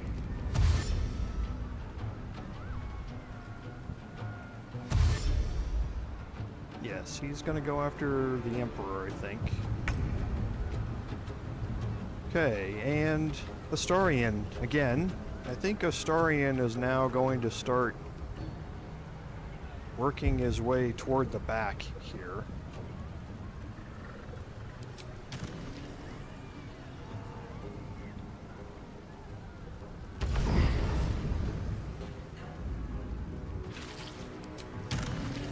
Close can he get? Not enough movement speed to get up there, so I'm going to dash.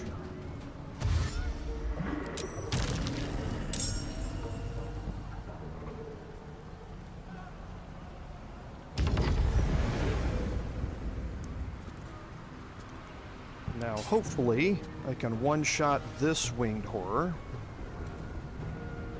I'm not going to be able to. Oh, I did. No worries, Tord. Thanks for being here. I appreciate it. And now I do have some Nautiloid tanks down here and a Spectator. So let's go ahead.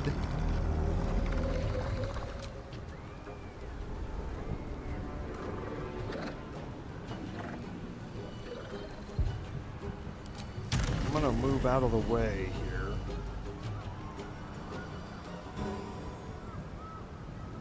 I think I want to get here.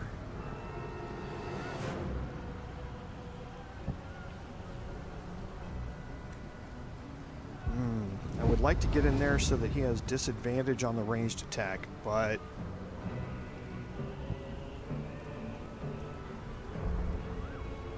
I think I will. This is slightly well, it's very dangerous, actually.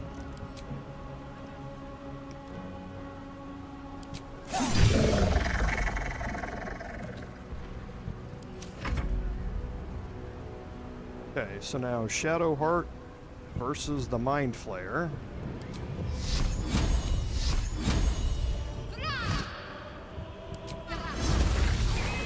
Done.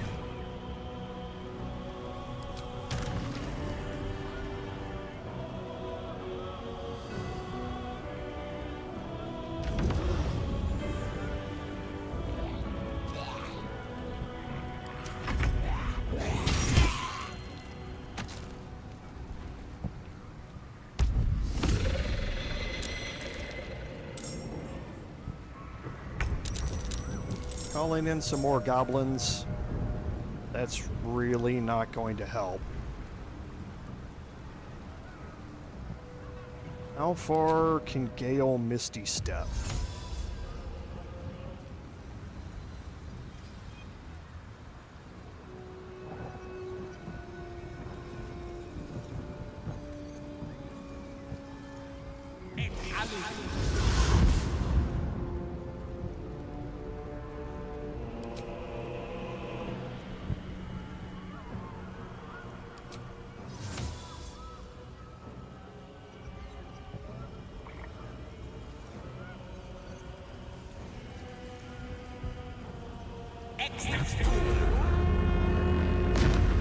Steel Watch! Subdue these creatures! I command it! One thing that Mind Flayers are not good at attacking with their Mind Blast is things that don't have minds.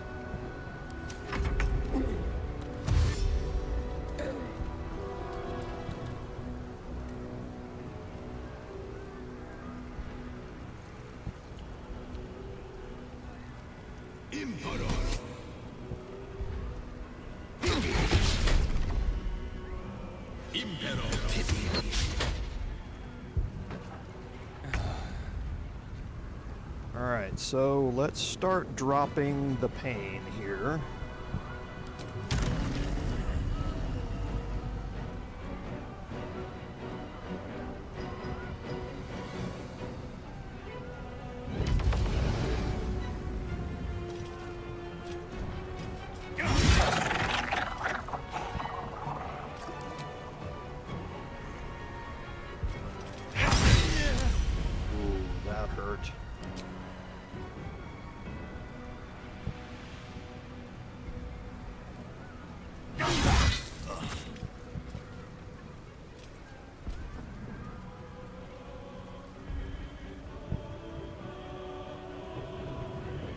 Trying to sort how to do this. Where is the Steel Watcher in initiative here? Oh, it's way up front. Okay, so I need to be a little careful how I do this. Ah, forget it. I'll just jump in here. Why not? Oh, there's the dynamite. Your sacrifice in her name.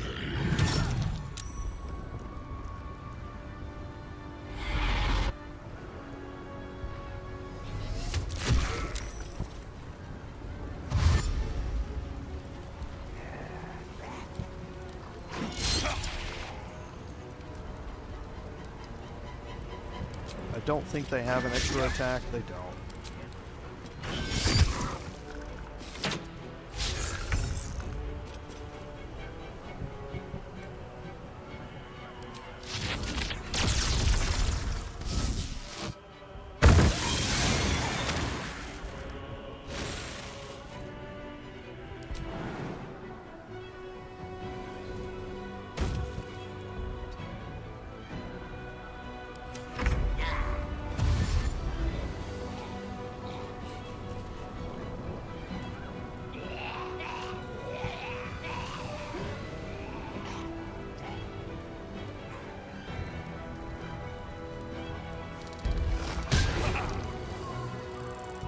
Will charm if I can.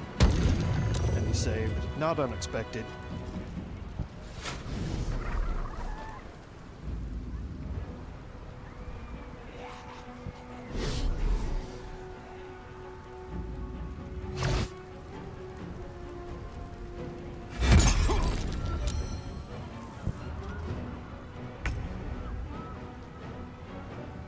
Did that stun the Steel Watcher? How did it do that? He's immune to psychic damage. That's interesting. Okay, so we'll move.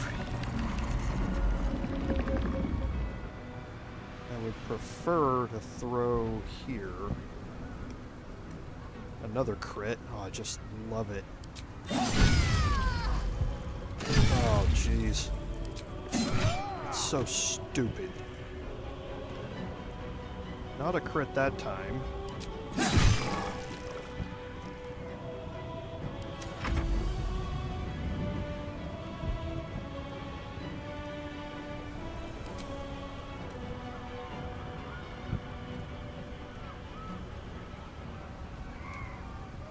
Let's bring Zlorb in here.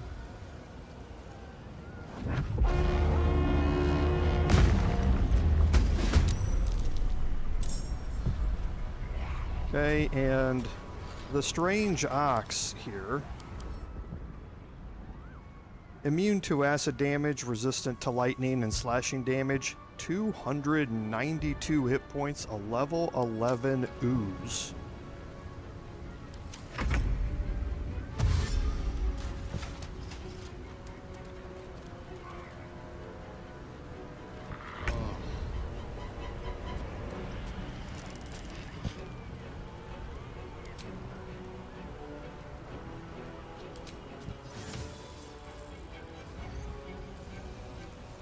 Okay, so everything's too far for that, but...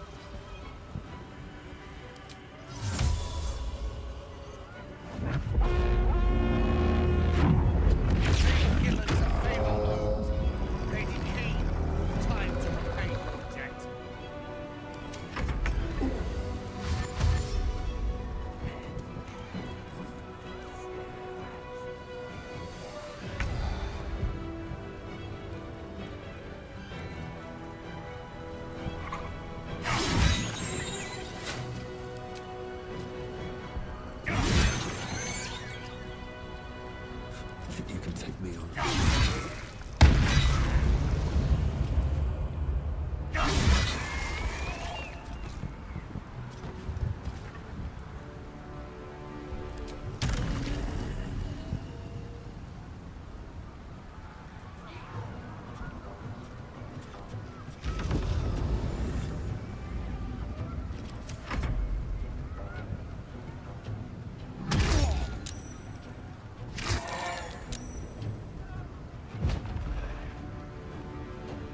Oh, that was a mistake.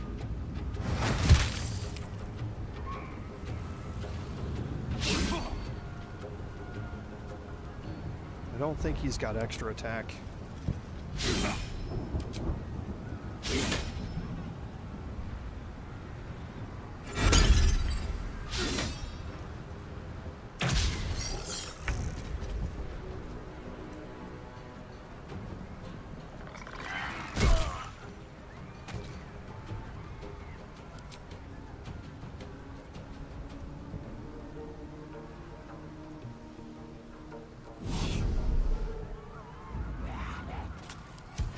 Become absolute.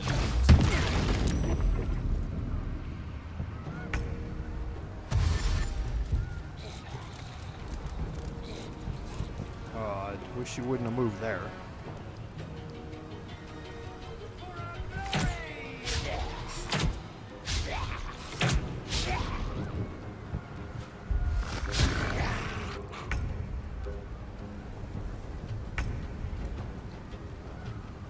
Okay, so let's actually move up here.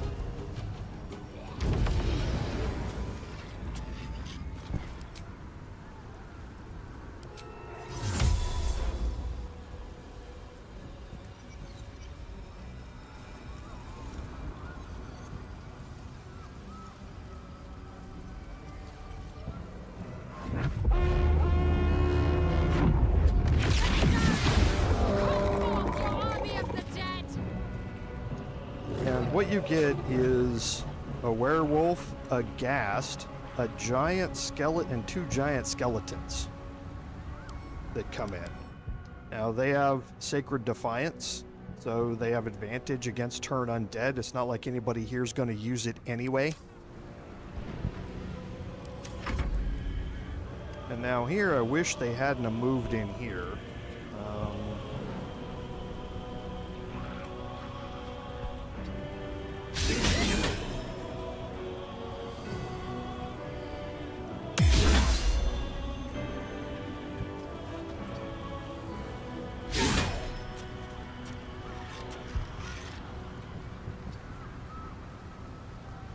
Okay, so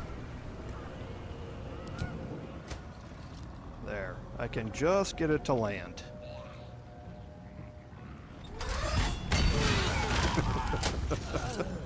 Like I say, it's a mistake to get near the Steel Watcher. It's just a mistake.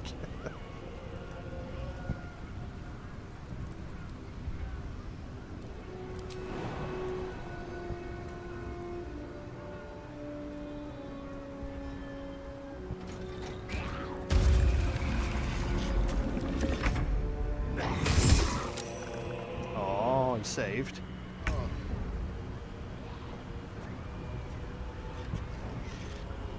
Okay, for Gale here, I don't think it really matters all that much what we're going to be doing against the Spectator.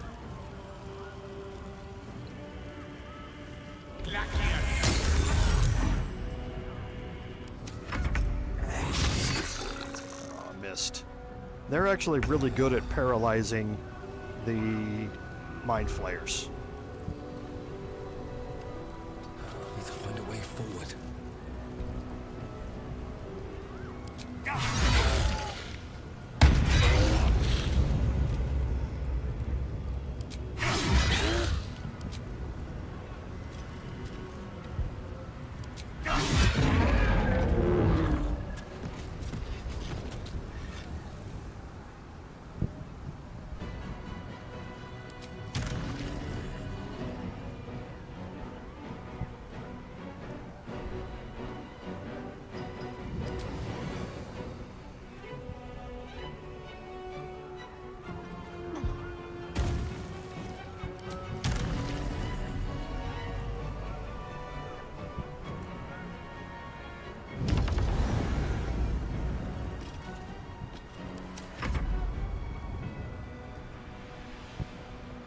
And I'm not going to do anything with the Emperor.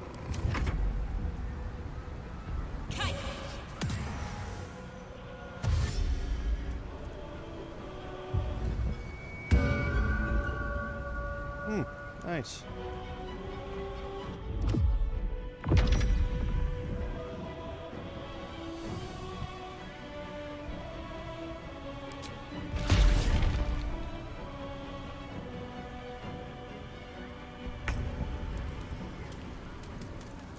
This is gonna hurt.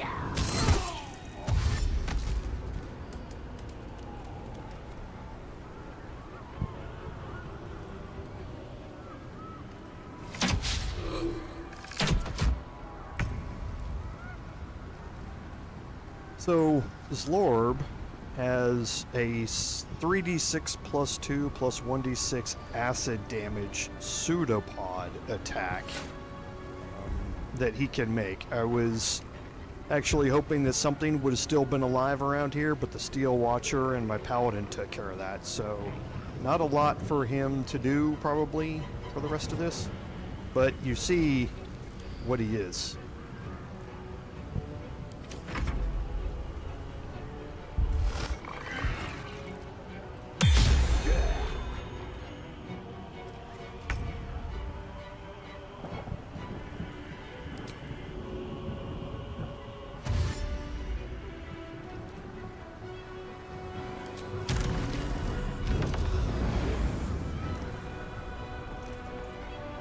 You're dead.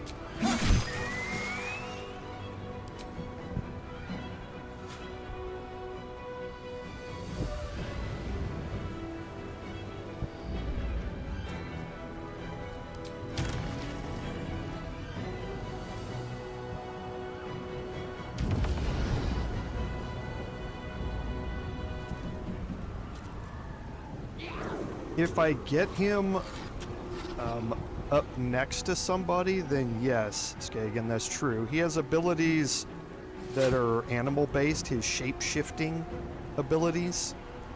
I can't do anything with them right now, though.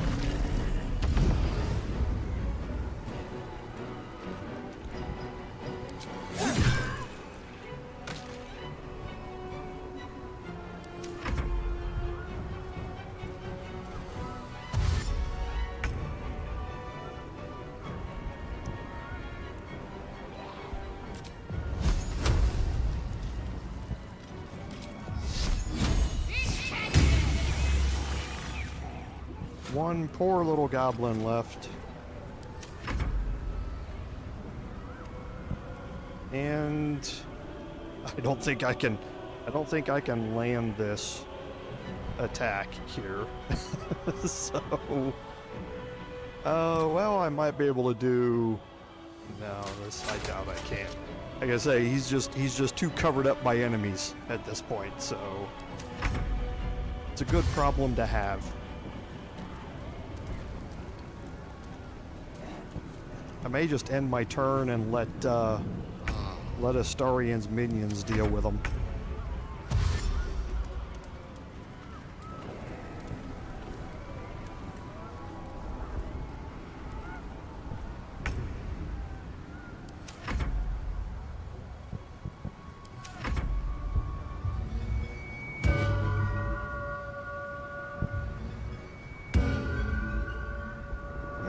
2, turn 2 uses a bardic inspiration. Interesting. I wish my bard could do that.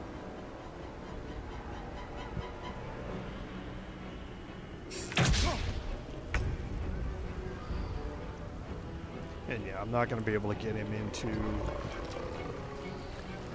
into this fight.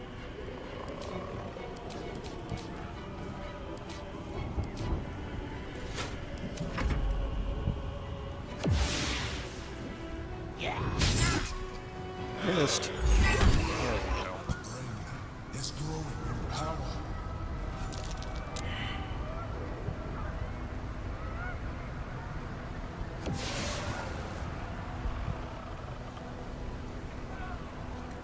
Okay, so Can't slow down.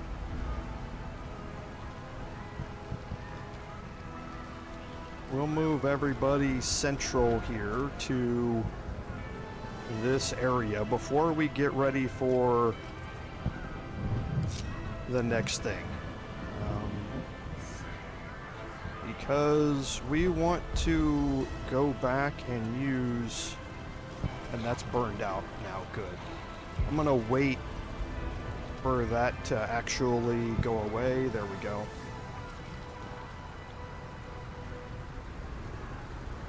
I'm gonna head back and use the restoration pod here.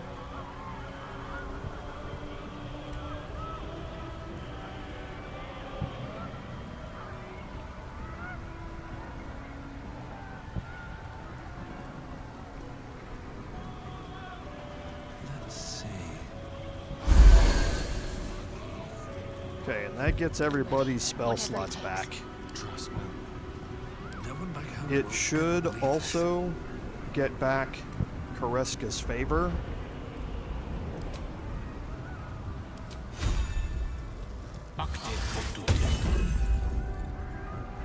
We should also be able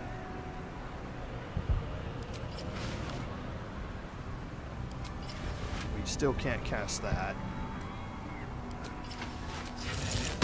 So we'll get our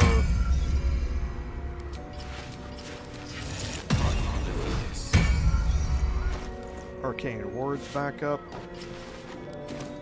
Then we'll switch to the Drakethroat Glaive. And he still has it on his back.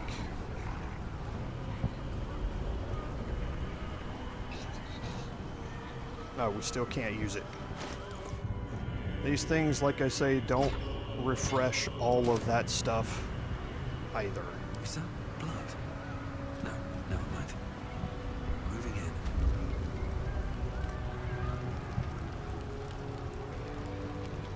And again, there's a whole bunch more stuff that you can search in here.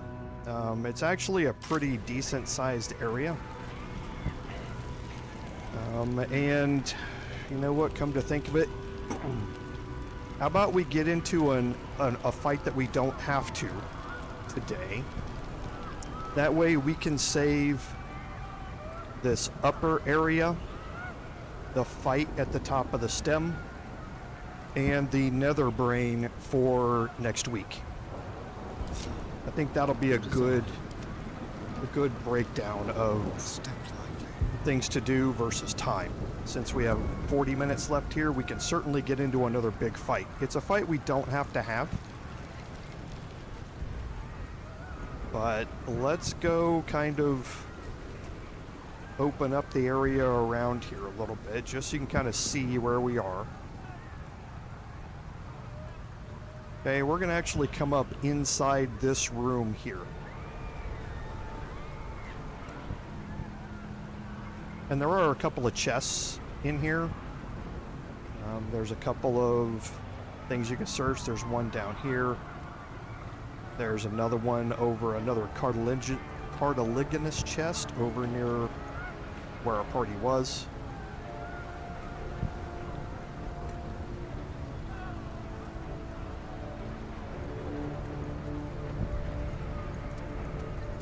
Skagen, I don't right now. Not a real synopsis of them. While we're kind of maneuvering everybody around, though, I can just quickly kind of give you the overview. Gale is a cold-based arcane ward build. So he can either use cold spells with Kreska's favor, or he can move around and let Armor of Agathis cause cold damage. Astarion is a dual-wielding ascended vampire who works with piercing damage and the aura of murder. And that's how he's able to... And he's also a Gloomstalker assassin. So that's why his first round is so horrifically overpowered. Shadowheart is the Chosen of Shar. So her abilities are based around fighting in darkness. My entire party can fight in darkness. Okay, and we'll wait to get into combat here with the Winged Horror. Astarion will simply just run over there and mess him up. And my Paladin is a Hexblade Paladin. Well, the closest we can get to a tabletop Hexblade Paladin. He is Warlock, Paladin, Fighter combination. So he gets 3 main hand attacks per round with his Deepened Pact. And like I say, can just everything works off of charisma, not off of strength for him. And then where's this other one at? He's way... Oh, there he is, way up there. I don't think Astarion can reach... Well, maybe we can. You can't reach him with melee, but he can reach him with the Gloomstalker Assassin Dread Ambush trait. Oh, and he had to miss. Ready. But that's the basics of the builds.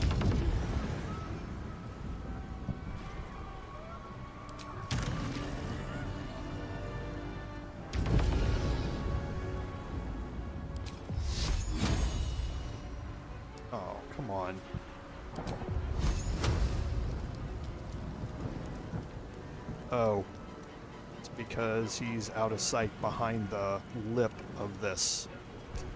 I gotcha.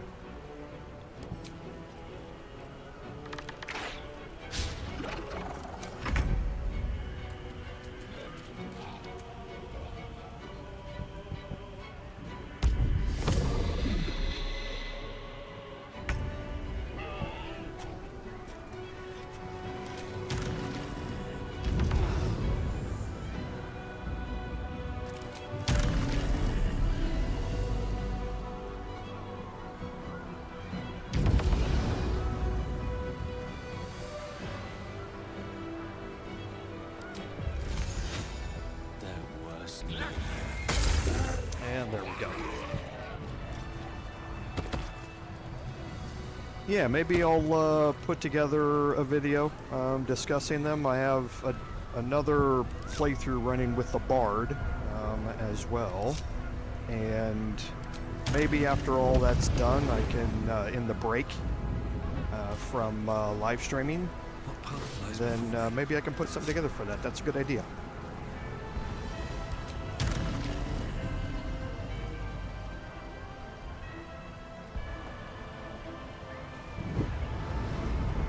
Okay, so we're going to break our group here. Careful, I might.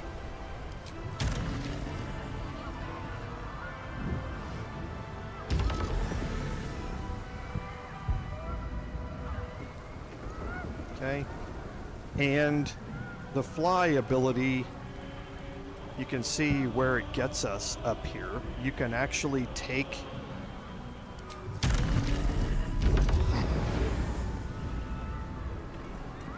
the high ground from this side as well. This is where the Emperor was up here previously.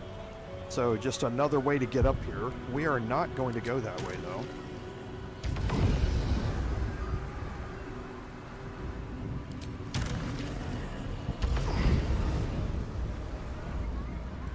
because below us, a little bit hidden, is this entrance here.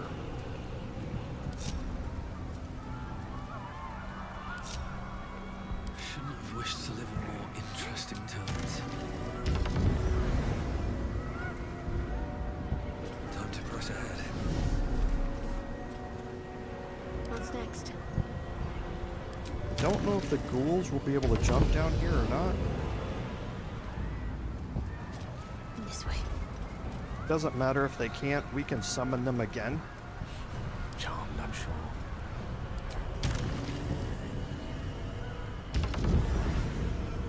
With the Dance Macabre. Will you please be strong? No time to rest. Okay, so I'm going to group everybody just temporarily, put them in hiding, Just wait. and bring Astarion out here by himself again. And we're going to click through the metal door.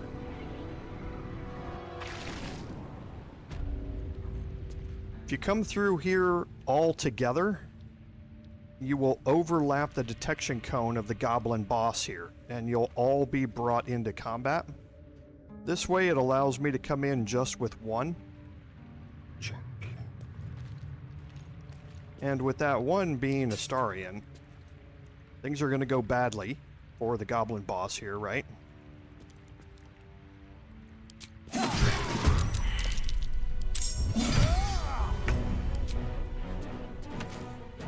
Okay, so now I've got 3 cranium rats here to deal with, and we've seen them before and what they do.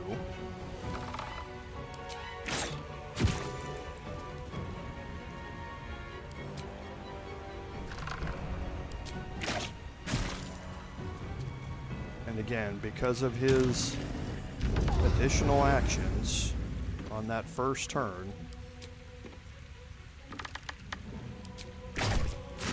he's able to clear out the entire room himself. And if he gets confused, there's no one for him to go after, since he's in here all by himself. Into the shadows. Move unseen.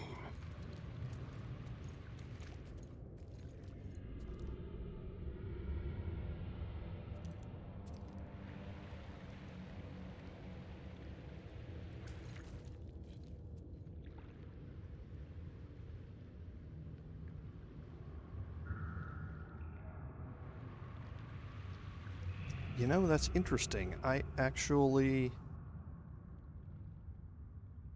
didn't go in here on my personal playthrough. We will come back to that, because we want to get into a fight. All right.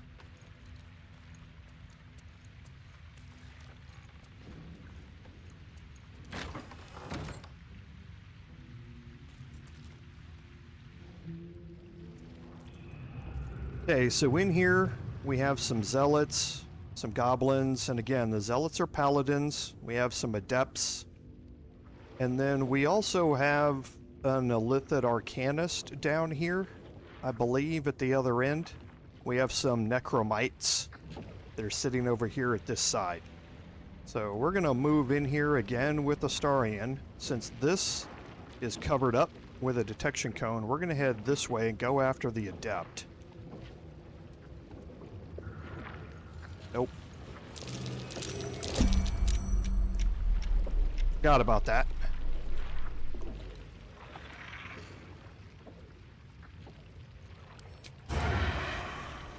They start moving once you come into the room. Okay, so we did get our surprise round. And you can kind of see everybody who's here. So that's the adept we just attacked. The zealot is over here on this side. There is an illithid arcanist. There's a black gauntlet, which we fought before. The 3 necromites, and a death knight. So we saw 3 of these in the fight against Saravok. Unfortunately, they didn't join the fight, but now we get to deal with one. And high strength, high constitution. He's got martial undead, so the in an aura around him, the necromites are going to resist being turned. He has Revenant's Ire, so his weapon attacks do an additional 4d8 necrotic damage. He's got extra attack. However, the thing that you really have to watch for are parry. He can use this as a reaction. So he can reduce the damage by 1d8, I think, not 1d80. I think that's a typo. But he also has Riposte. So he can, if you make an attack that misses, then he can respond with a full power attack against you. And it really hurts. So if you're going to make an attack, make sure you're doing it with advantage or something like that that you're not going to miss with. So let's move out here. I'm going to keep a careful eye on my movement points.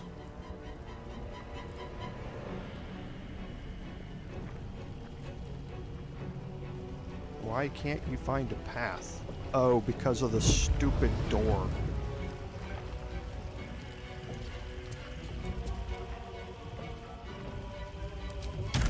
Okay. But I definitely want to get rid of the Adept. They can cast Hunger of Hadar, as we've seen before, and that's a crit. This first turn is just absolutely devastating because everything's a crit. So that's half movement. I think I want to head back this way and take care of these two. I might have been able to move up there and get him and then move back, but I didn't want to chance it.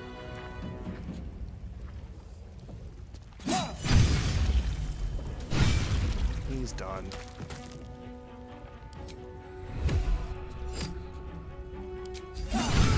He's done.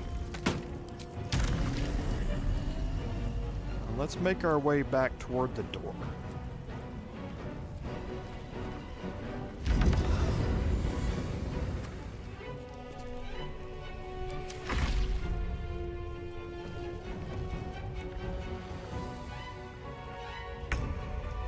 Okay, now on his turn here,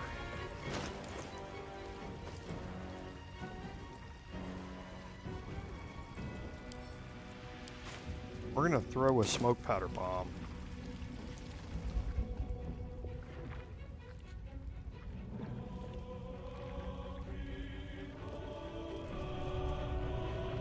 How about this?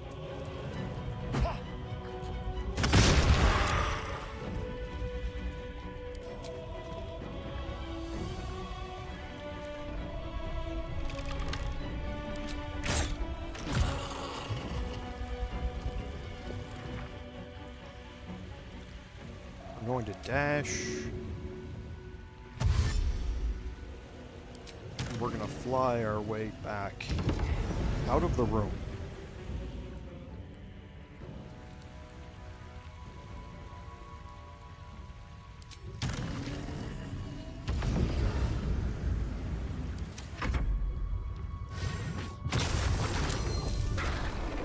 And there's where I said the Beast Slayer arrow that we found earlier might have been nice to buy. There are a couple of wargs in here that you're going to have to fight.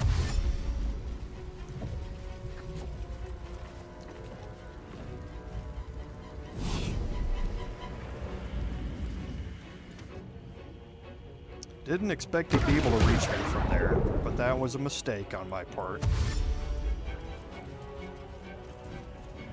That must have just been at the very, very end of his range.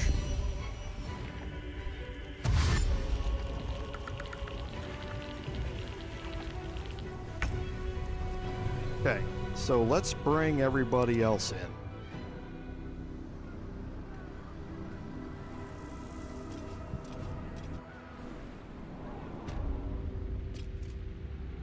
The ghouls teleported in with us. I see a way.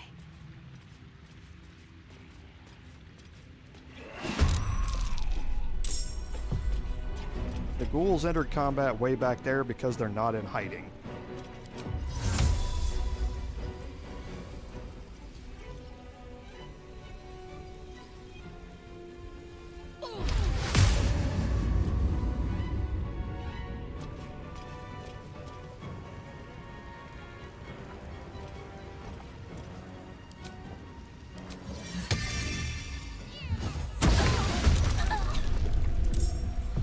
Okay, now I've got darkness up right at the doorway.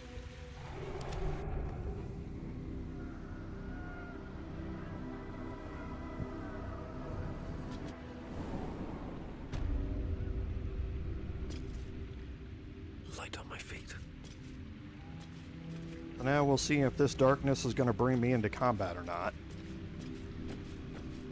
Sometimes it does, sometimes it doesn't. It's not going to. Good. Brought the Emperor into combat.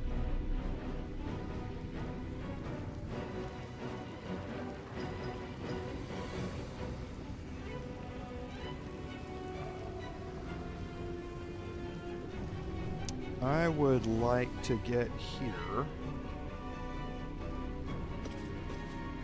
They're going to be able to hit me from there.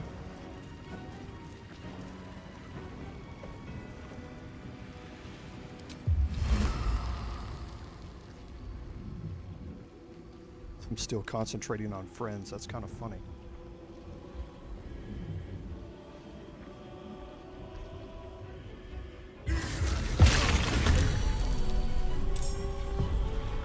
Okay. So now they're going to have to walk through that, and then when they get to me, I'm plugging up the door with my 25 armor class here.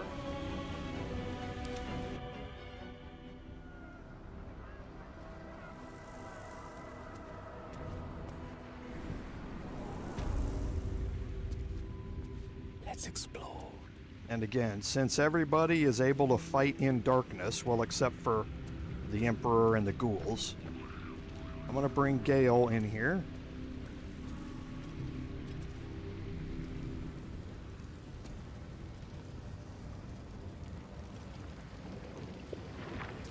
And we're going to throw an ice storm right out here.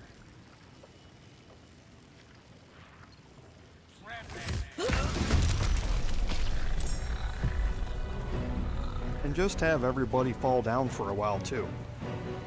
So now they've got difficult terrain from the ice, they've got difficult terrain from Hunger of Hadar, they're taking damage the entire time it's in it, and we're standing in darkness so they can't launch ranged attacks at us.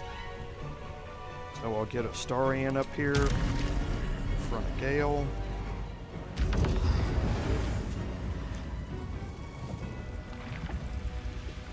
And have him start throwing damage range-wise. There's a crit.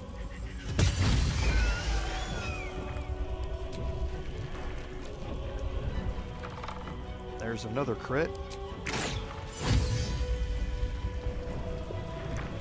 think I'm going to hold on the action surge for now. Arrows of fire aren't going to do you any good. Go ahead, come on in. Join the party.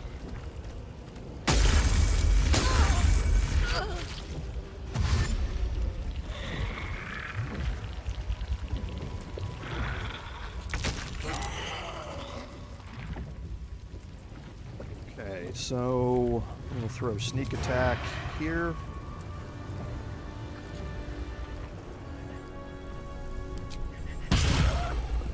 Not a crit, unfortunately. Oh, he's down to 1 hit point.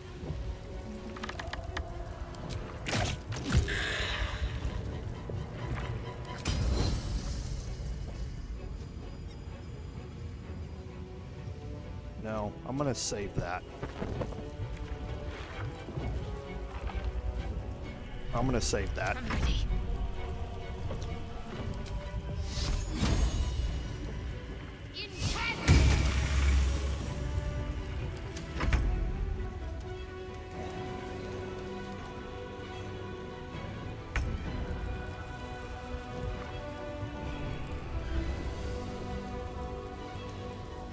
Can reach him without moving, so he will.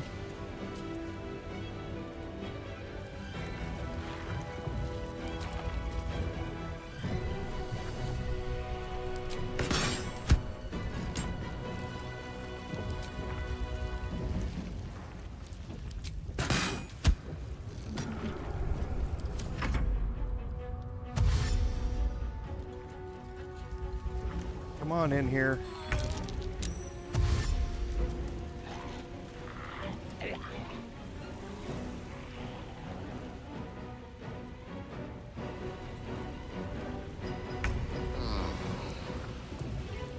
Okay, for Gale, we're already encrusted with frost here.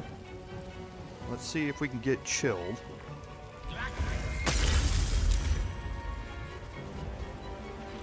And we didn't get chilled. He does have Ray of Frost on him now, though. So his movement speed is reduced again as he's trying to make his way through the Hunger of Hadar. The Emperor, I don't really care about. Just let him sit back there, chill out.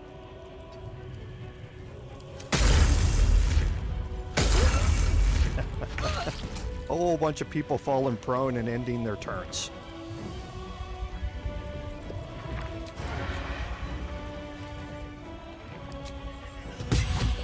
No crit. Another one not a crit. What did he roll? A 15.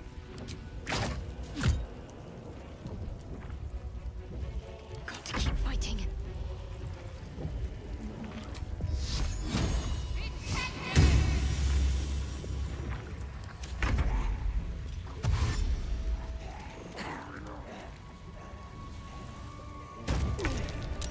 I mean, if you want to jump into the kill zone, I mean, hey, more power to you. I wouldn't recommend it, though.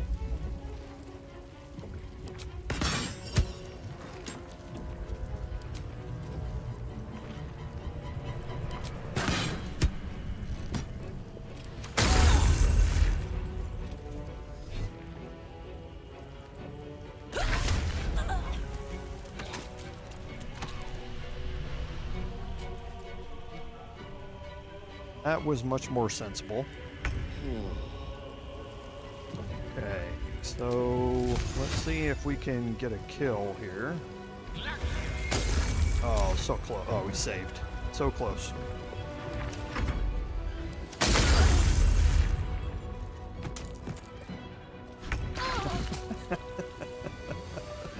Can I get a hit on him? Oh, I can. Just keep falling prone. That's cool.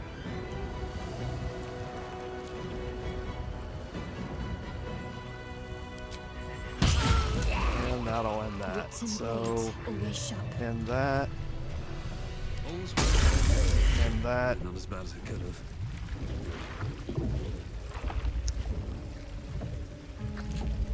Okay, now what you want to do in here is over here on the left. There's a dead body. You search it, you find a high hall key. There's a bunch of locked doors at the far end of that courtyard up there. And that key will give you access to those doors without having to lockpick them or beat them down. Again, there are also a bunch of enemies down here that have some high dollar items on them. So another potion of angelic slumber is always nice. But again, a lot of plate armor down here. You can go all the way back to where you started and sell all of this stuff off and buy more supplies. There's nothing preventing you at this point from going all the way back to the starting room and billing back up. Okay, so keep that all in mind when you're doing it.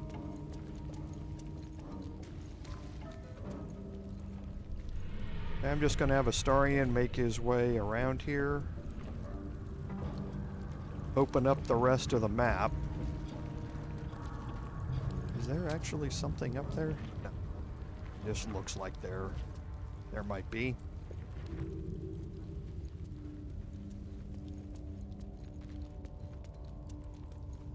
Interesting.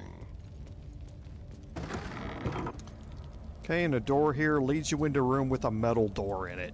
And we're gonna look at that here in a minute. Let's hope for gold.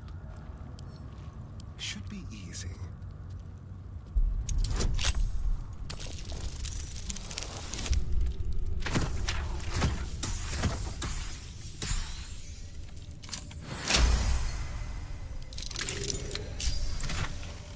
And some useful stuff. We actually used one of the Alchemist Fire, so good to get that back.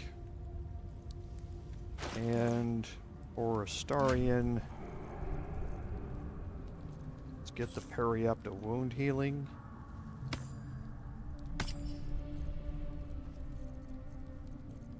And we're still using the smallest potions we have because, again, we have so much unbalanced mode.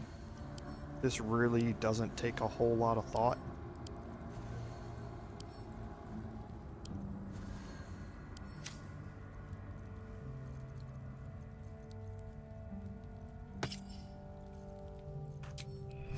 So we are way overpowered at this point. But it is what it is. So let's bring Astarion back here.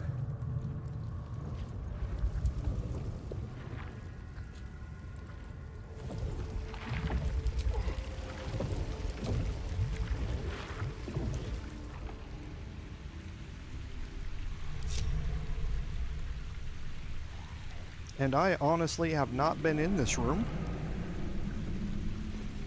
I did not go this way in my personal playthrough, so I don't know what this detection cone is. I don't know what's in here. Lockpicking's impossible.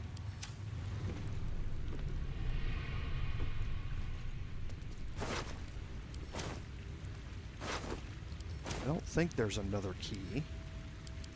This has the sturdy trait, so it's vulnerable to bludgeoning damage. We can deal with that. Ahead. Never wanted the easy path.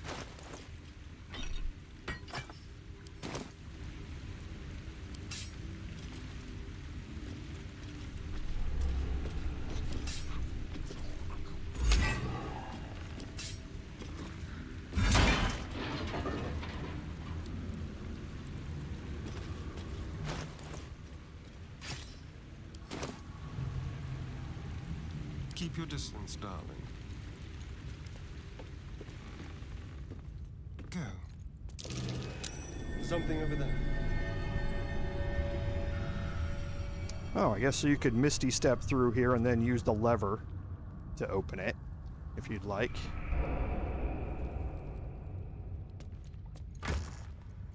Another potion of Angelic Reprieve. What is that? There's a detection cone here, and it's like somebody's sitting on the stool, but they're invisible. Well, if they are, I'm sitting in their lap. Looking ahead. Have to keep going. And I have see invisibility, and I didn't get a... Don't touch me. It's almost like this would be where Oscar is, or something. Stay The quiet. paintings. Keep to the shadows. In a place like this, stealth is our friend.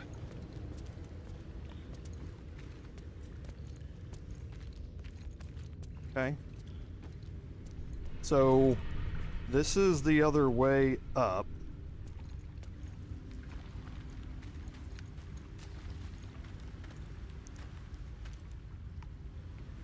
Through the sewers, right?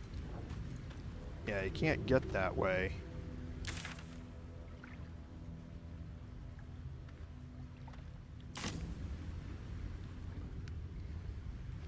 Okay. It's interesting. Like I said, I didn't come in here in my personal playthrough, so I was just investigating it here to see what it is. The way that I came in is the way that we're going to, or the way that I used is the way that we're going to use right now. Just to illustrate how this thing works.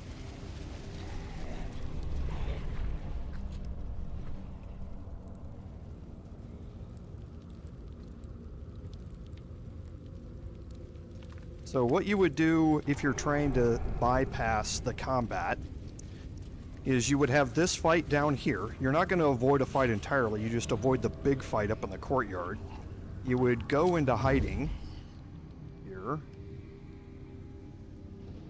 Why is the Emperor taking so long?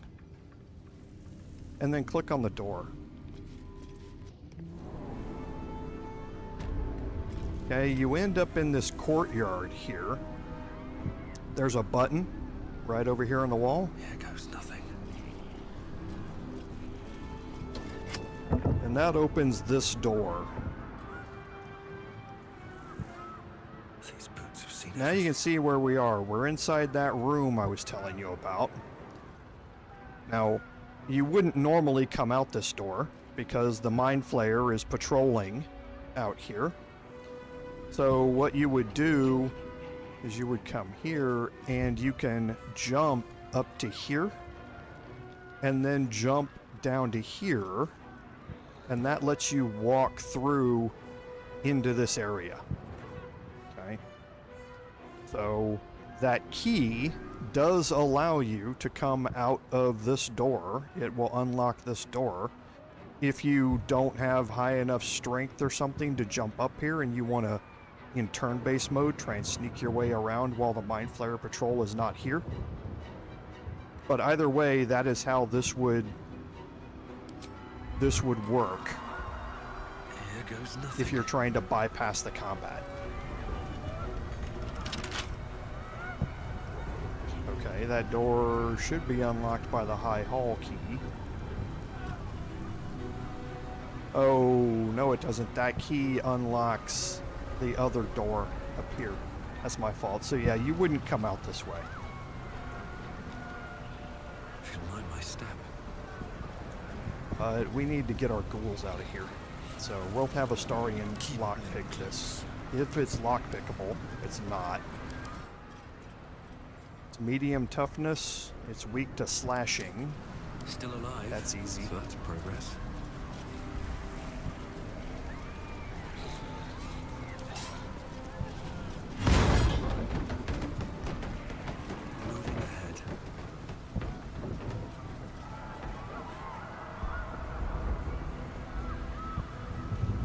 And we're not going to go in here.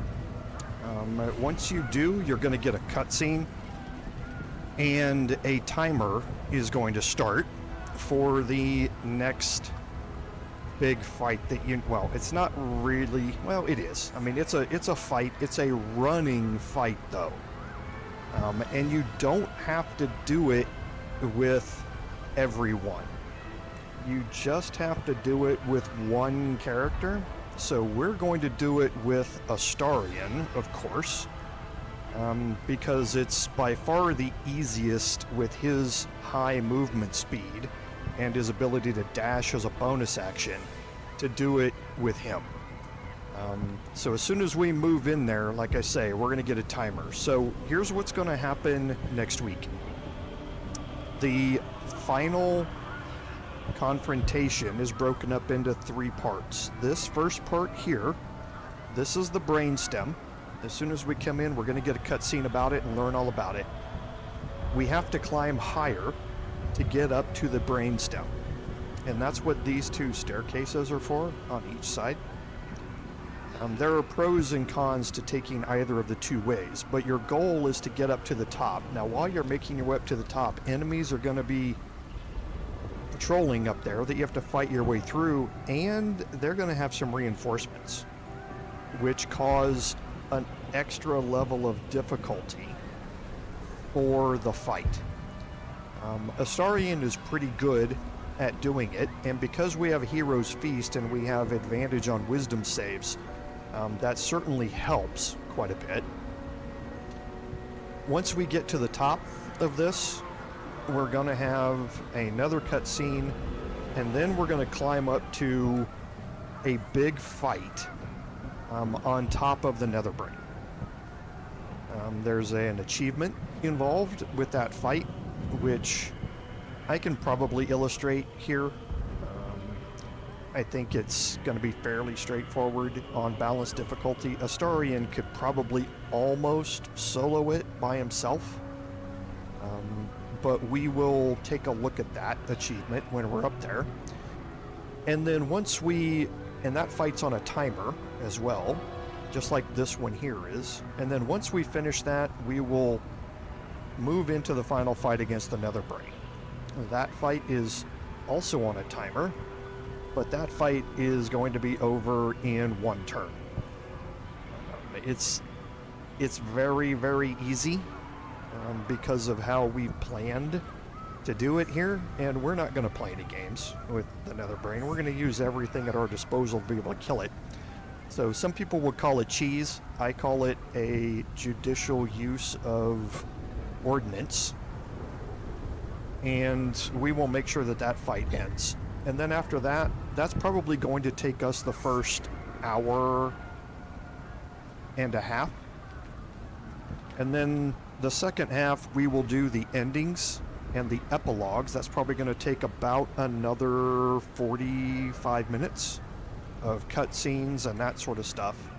And then we will see where we are at the end of it. And if we want to have any discussions or I'll drop some saves up there and we can maybe see some alternate endings and that sort of stuff as we go through it as well. So next week we are going to see the culmination of over a year-long playthrough here to get us to the Netherbrain. And we are going to save Baldur's Gate, at least the first time.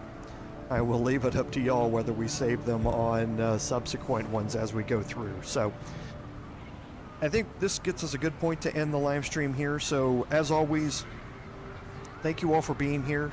Like I say, it's been over a year on this, and for those of you who have been here, I can't thank you enough, because without your support, none of this would be possible.